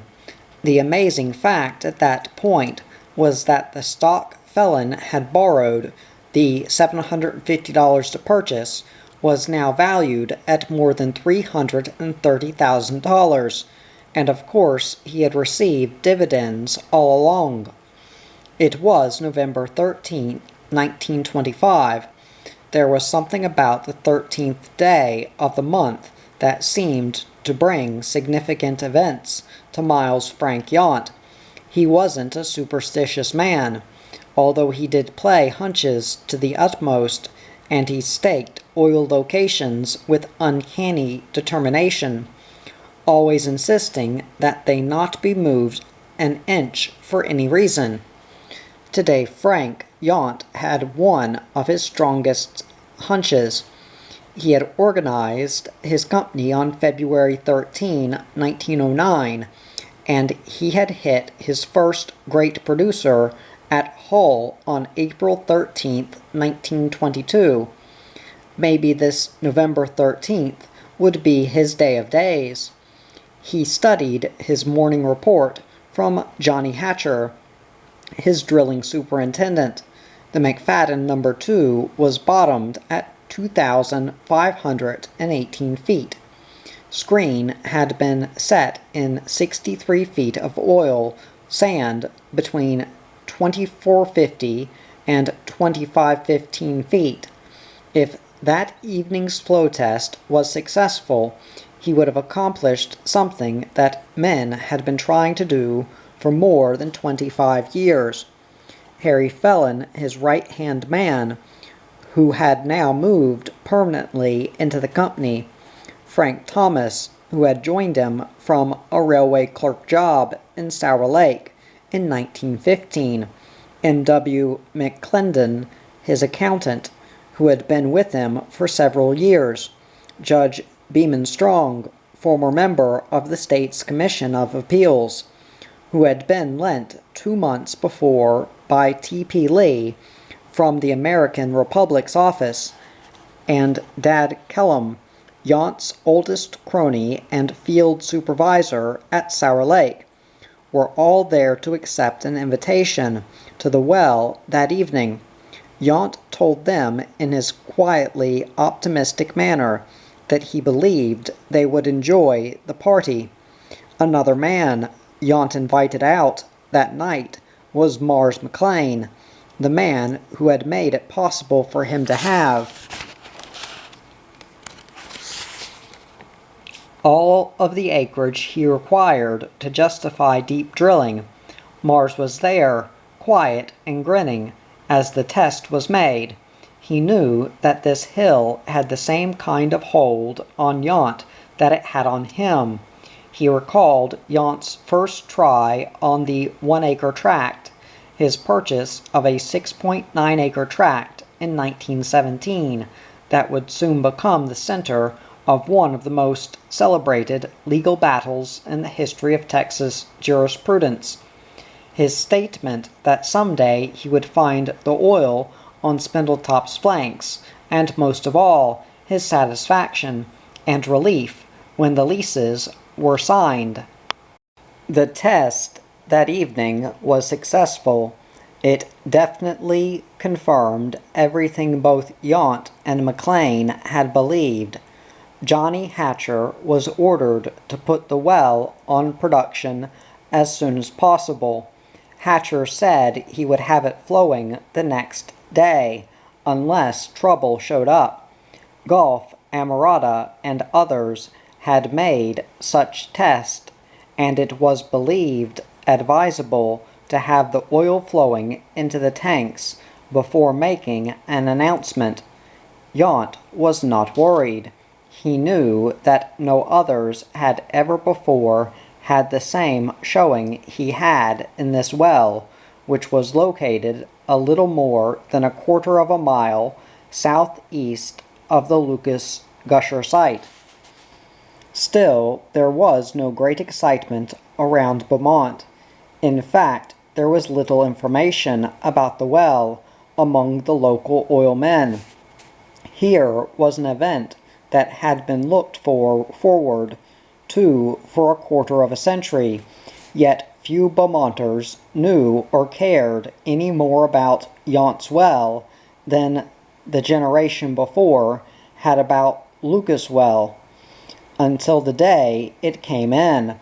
All day Yount's small office was the scene of activity. Everyone except Frank Yount was expectant and worried. About 8 o'clock that evening, thousands of people at Beaumont's South Texas State Fair received an electrifying announcement over Magnolia Petroleum Company's new experimental radio station. Spindletop has come back. John W. Newton, the announcer, said excitedly. The Yount Lee Oil Company's No. 2 McFadden on the south flank of the dome came in not more than an hour ago, flowing an estimated 5,000 barrels of oil a day through a small choke. There was a hush, and then a great shout went up from the crowd. Few recalled enough of the old field to realize the difference between Newton's words over the airwaves and the wild ride of old Charlie Ingalls on January 10th, 1901. Back on the hill there was calm excitement. There was no duplication of the old rampant gusher. The McFadden No. 2 had come in under perfect control. It was flowing into a wide, burning pit, and the flames lit the hillside like a great star shell. The well crew, the company officials, office workers, friends, hundreds of curious sightseers, oil scouts, and newspaper reporters were there. It was the second most significant event in the history of Beaumont, and a landmark in the oil industry. What Hull, Sour Lake, and other flank producers had failed to do, this colorful old hill would do. It would prove the importance of offside production on salt domes. Frank Yount turned to Harry Felon and said, "Harry, these flanks will produce another 60 million barrels of oil." As soon as he had his flank discovery well underway, Frank Yount moved directly north of the dome on Gladys City property. He drilled 2 wells almost as far out as the old Kaiser Kelly dry hole, and they both wound up in salt. In between the time he drilled his first and second Gladys City dusters, however, he had returned to the McFadden Kyle Weiss lease and brought in the McFadden No. 4 as an excellent producer. The well came in on January 13th, 1926, making 5,000 barrels a day, and again pointing up Yount's magic date. For the next few months, his producers were troublesome, and the smart operators returned to the thinking of the culminators of 1901. They believed Yount had hit a small, modest pocket of oil, and that flank production would be short-lived, as it had been around other domes. Even when he brought in the Gladys City No. 3, slightly more than a half-mile due west of the Lucas, there was still no great consternation among the majors. But the day he brought in his Gladys City No. 4, on exactly the spot where Mars McLean had staked the location for his first well before the materials were offloaded in the wrong place, the lid was off. There was a mad scramble for every available acre around the dome. Acreage prices became almost as fantastic as they were on top of the old hill, in view of the fact that there wasn't more than 20 acres open in the oil play around the flanks. As soon as Yount had proved there was oil on both sides of the Douthit survey, Mars McLean, who had a 5-acre triangle between producing wells, moved in 2 rigs and started drilling. Before he could get down to the oil sand, Atlantic Oil and Refining Company offered to lease. McLean was not interested. He reasoned that it would be ridiculous to lease on land where it was almost certain he would find oil. He could now afford to drill at his own expense. Finally, Atlantic made an offer he could not turn down. It was true that some wells were dry. Even when offsetting wells produced, Atlantic gave McLean a bonus of $50,000, whether the lease produced or not. If the lease proved productive, however, his total bonus would be $100,000, plus a 20% royalty and 50 cents of the profits. The deal was a good one for Atlantic, because the company was in dire need of oil to meet certain markets, and the company's Neches River loading docks were not more than 2 miles from the lease, but it was also one of the most favorable leases a landowner ever made. That was for 5 acres, but Gulf Oil Company paid $200,000, probably the highest price ever paid for a 1-acre tract by a legitimate company in the history of the field. The ironic fact was that almost every acre in the play had been under Gulf control 5 years before, and then turned back to the owners. When Yount first hit oil in the flanks, B. E. Quinn, Mars McLean's old hotel partner in High Island, leased the tract from Miss Daisy Roche and her sister, Miss F. C. Josting, who had a 5th interest in it. Quinn paid $500 for a 1/8 lease because he was early. Later he sold the lease to H. E. Hines and his brother, coal mine operators from West Virginia, for $6,000, and retained a 1/32 overriding royalty.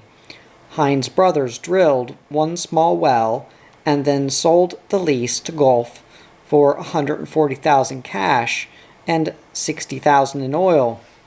6 more wells produced 3 million barrels of oil off the acre. Quinn's check for his 1/32 interest in the operator's 7/8 amounted to $23,573.62 for the month of December 1926 alone. Daisy Roche and her sister, for their 1/8 royalty, received several $100,000 monthly payments. Quinn had one unfortunate experience. He leased the 6.9-acre Tract 7 in the Duthet Survey to the Walker Oil Company, an independent, for $34,500 cash, $45,000 out of oil and a 1/6 royalty. The operator drilled a 700-barrel well, but was dissatisfied when he saw a Yount Lee well producing 10 times as much on the next location. He pulled the screen, drilled a little deeper, and never produced another barrel of oil. The well went completely dead, and others drilled on the same tract went dry. Sun Oil Company had been haunted and annoyed by Mars McLean's attempts to sell his leases before Yount bought them. Sun officials were spending some $2,500,000 at High Island on McLean's suggestion without getting enough oil to lubricate a watch, and were therefore inclined to ignore McLean. When the field came in, McLean went to young geologist Phil Justice with a high-priced but relatively small tract for lease. Justice recommended it to his superiors, but they were not particularly interested at the price. Finally, Justice sold Joe Pugh on the deal, but Pugh took it only after warning Justice that if it did not pay off, he would find working conditions more pleasant elsewhere. The lease paid off with 3 million barrels, which was enough, in fact, to overcome Sun's losses at High Island. Gulf Oil Company, hard-pressed for production in an area it once controlled, paid a magnificent price for another tract of less than an acre on the Jeanette Mann lease. The lease produced almost 1 million barrels of oil during the first 3 years. Outside of these companies and Magnolia and the Texas Company, both with infinitesimal parts in the play, no others participated in the second boom. There was no wild speculation, no mad scramble for hotel rooms in Beaumont, no excursions, and no oil exchanges.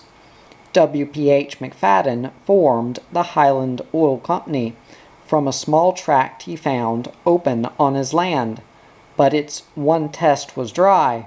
Mr. Yount was virtually the complete master of the mound this time, in spite of the fact that he had everything under control except scattered acres.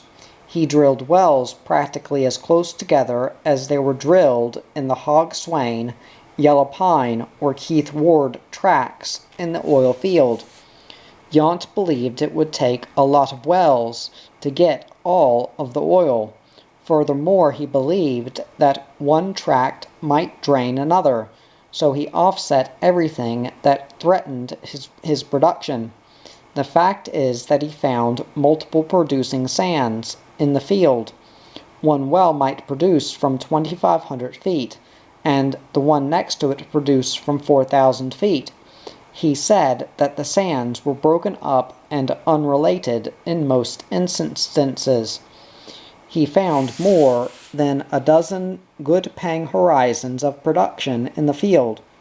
To prove his point and his theory, he once compared a salt dome's flanks to a shattered glass, pointing to the plate glass top of his great desk. Yount explained, "If I should hit that glass with a hammer hard enough to crack it all over, you would have my idea of what a dome's flank is like. The center, of course, would be the salt plug, and the cracks radiating out in all directions would represent the flank area. The strata of the surrounding area has been shattered by the rising of the salt. Anywhere, in any direction, oil might be located.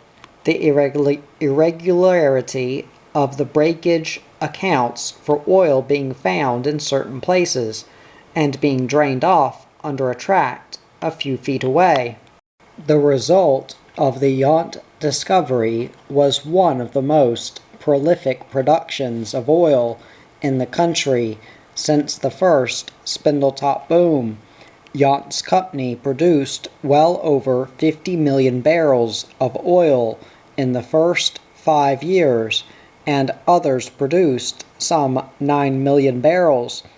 The ring of wells started on the south and swung west and then due north up the side of the railroad track.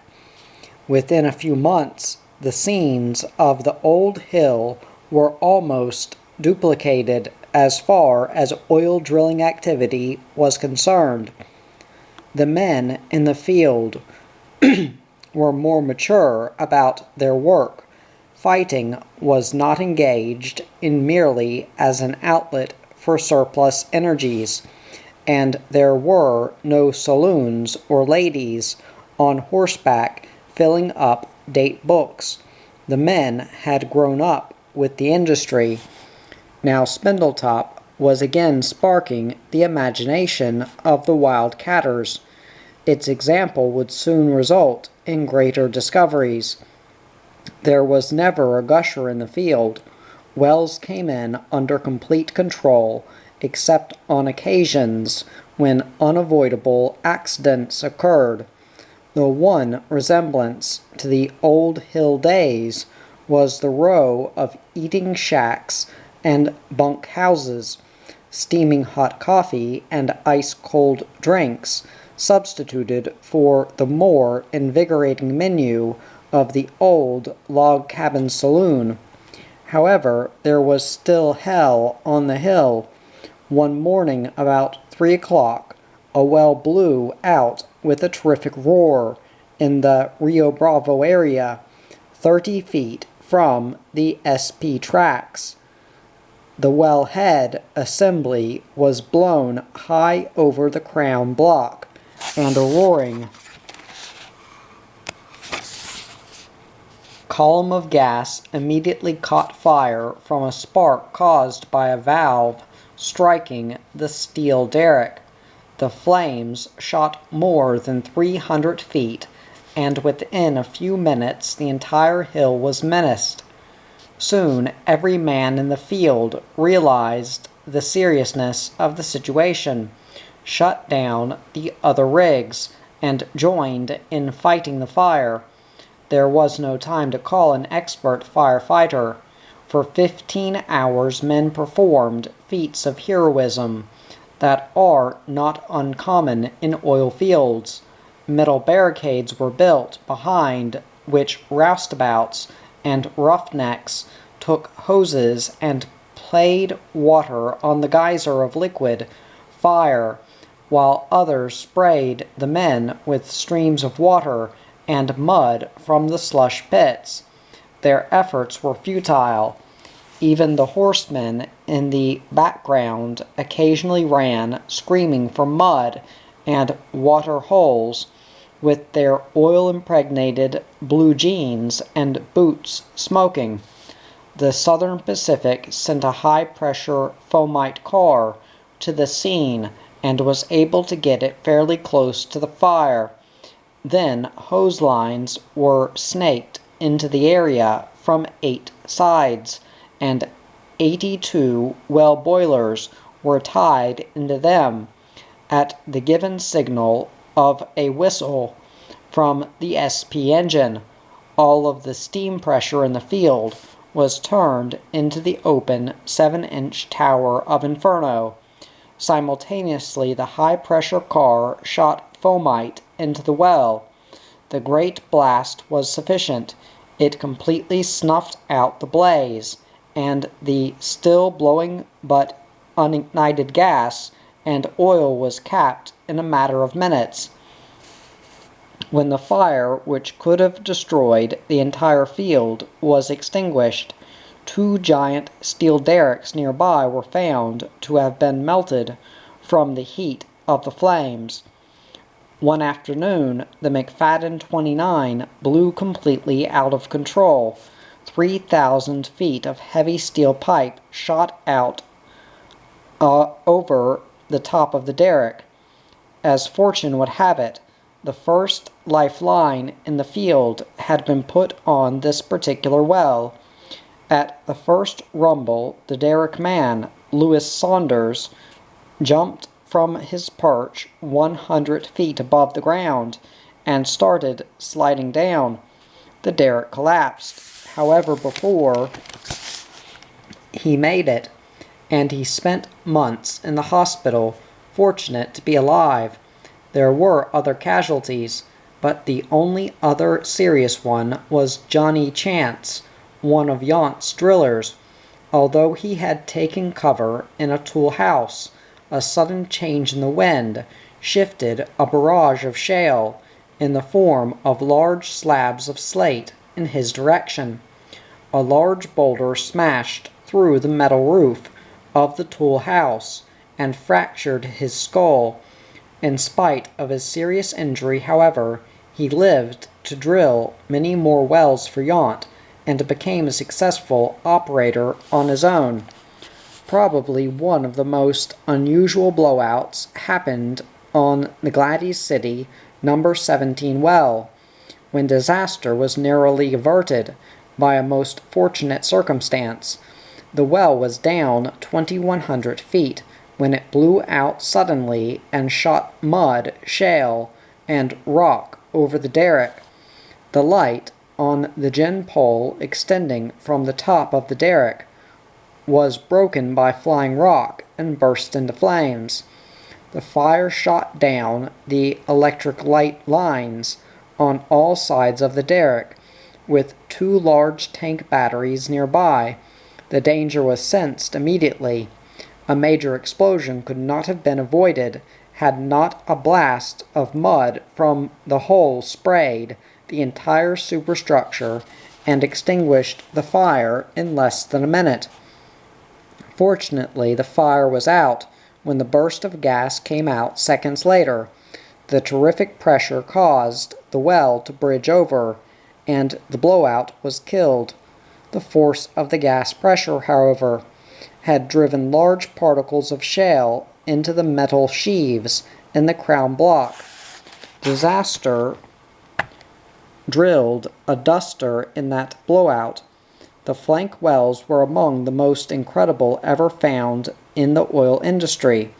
In some instances, the oil sections were 1,000 feet thick.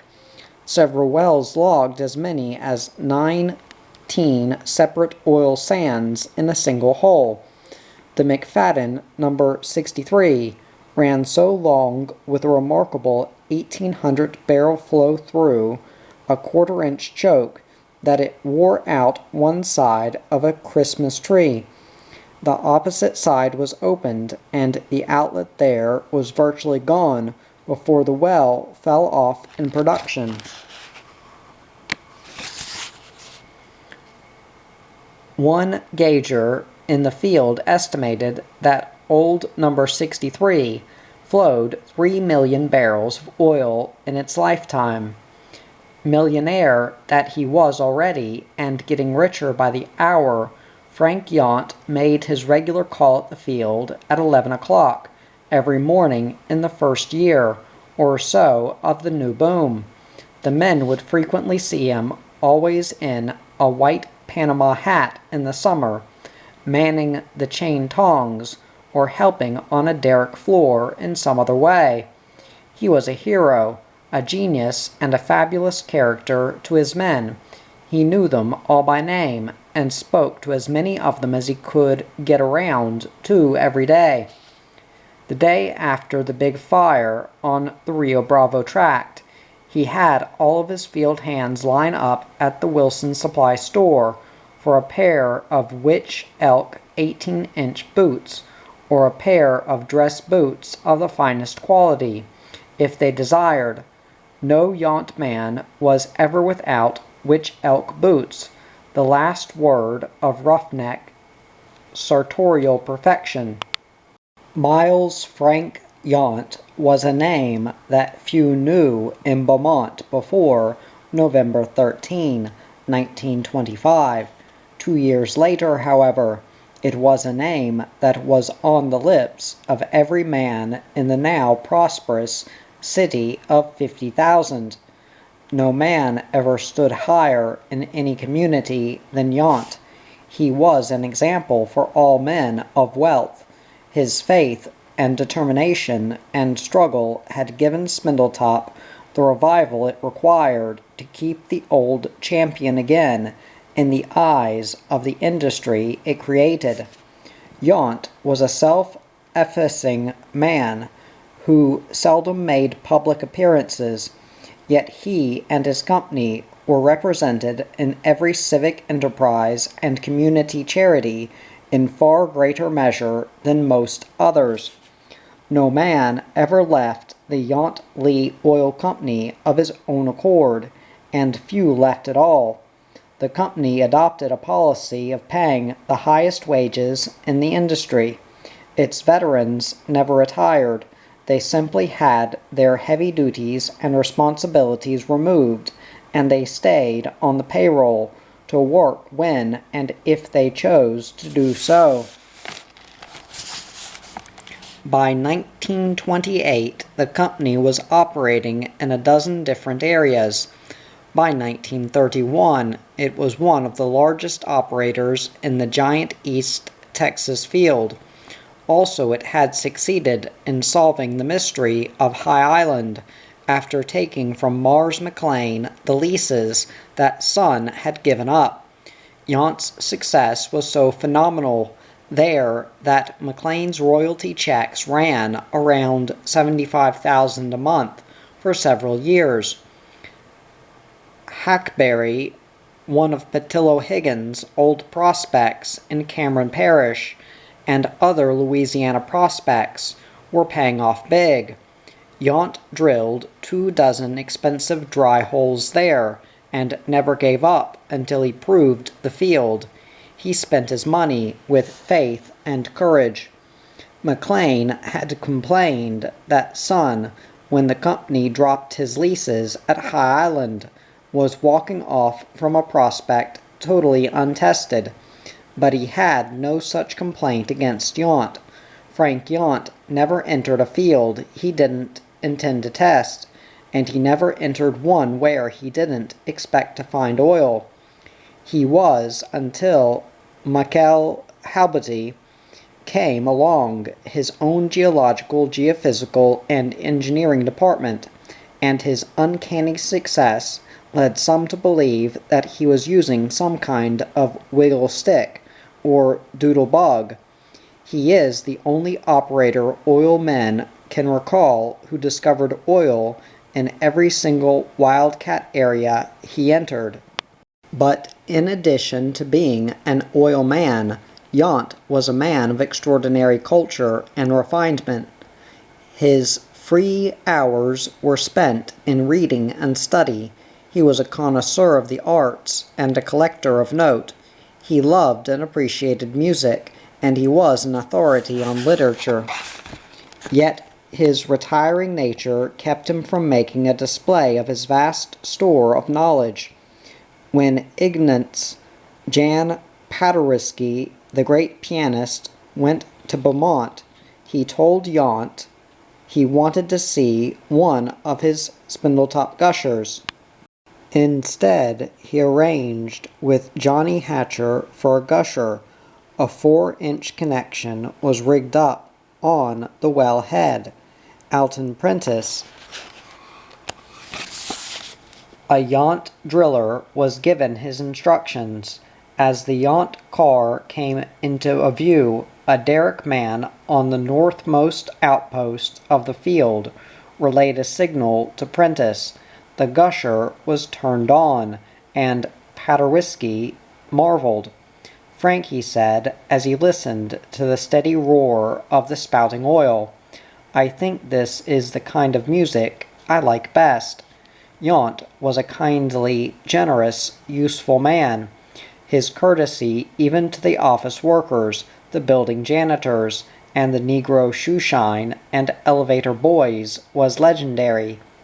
At Christmas time, every Yount employee not only received a generous bonus and a tremendous basket of food. But every newsboy, messenger boy, telephone operator, and others who serviced his company in any way were remembered. The men in the field all got elk boots and Stetson hats in addition to their other gifts. One Christmas, during the Depression, the city of Beaumont was unable to meet its payroll. Frank Yount met it that Christmas so that city workers could have a good holiday. Yount's discovery brought Beaumont a new era of prosperity. There were more than 10,000 men directly employed in producing oil and thousands of others indirectly employed in allied pursuits, such as making tanks and supplying the needs of the oil field workers. His boom resulted in the construction of the 21-story Edson Hotel, the slightly smaller La Salle Hotel, the beautiful Goodhue Building, the new American National Bank skyscraper, and the remodeling of most of the old buildings. During the same time, the city built an elaborate new city hall, and the old county courthouse was replaced by a new one that is virtually a replica of the Huey Long built Louisiana State Capitol building. A great high school building, junior high schools, South Park Junior College, and the magnificent new Jefferson Theater all resulted from the Yount boom. When the Depression came, Yount helped his town by forming a real estate company and buying property not at distress prices, but at prices far above their depressed value. His first building project was an elaborate apartment house and office building on the site of the famous Old Oaks Hotel, across from his beautiful mansion on Calder Avenue. He named it for his daughter Mildred. Yount built the greatest oil tank farm in the world south of his fields, and across the freshwater canal he once worked on as a ditch digger. Work was started August 13, 1932. There were 155,000-barrel tanks and 5 80,000-barrel all-steel tanks on the property. The order made Cullinan's Petroleum Iron Works plants in Beaumont and Sharon, Pennsylvania, hum through most of the Depression. He built a pipeline to East Texas with Sun and filled the tanks to their 6 million barrel capacity. It was an example of his daring and foresight that paid tremendous dividends. Oil was 10 cents in East Texas and 80 cents or more at Tidewater. Yount preferred to purchase the oil of others at the surplus prices and retain his own production for a day when he could produce it at a profit and pay his royalty owners a good price. He paid royalty owners on a 25-cent basis, even when his oil was worth only 10 cents. As the years passed, his Yount family grew, but always the men who had helped him build his empire were closest to him. Harry Felon was his constant advisor and balance wheel. W.E. Lee, though inactive, was a constant source of sound experience. Judge Strong was like a sturdy and dependable oak. Frank Thomas and Yount's alter ego. Next to the top man himself, the men in the field loved Frank Thomas. He was forthright and answered their questions and their problems straight from the shoulder. And there wasn't a man in the field too new or too insignificant to get an audience with Thomas any time he wanted one. Yount gave Thomas complete authority. The result was that when union organizers were working on every other oil company on the Gulf Coast, they steered clear of Yount's men. Neither Yount nor Thomas ever opposed unionization. It was simply that their men wanted no outsiders coming between them and the men upstairs in the San Quinto building. On the 8th anniversary of Spindletop's second discovery, Frank Yount died suddenly of a heart attack in his 53rd year, in apparently vigorous health. The master of the mound had performed his task well. He had done what he promised Harry Fellon he would do. Not only had the year 1927 seen the greatest record of Spindletop production since its discovery, 21 million barrels, but the flanks had produced more oil in 8 years to the day than the Caprock produced in its entire existence. Now production on the flanks was declining rapidly. Some other son of the hill would have to take over for its next phase. It was November 13, 1933.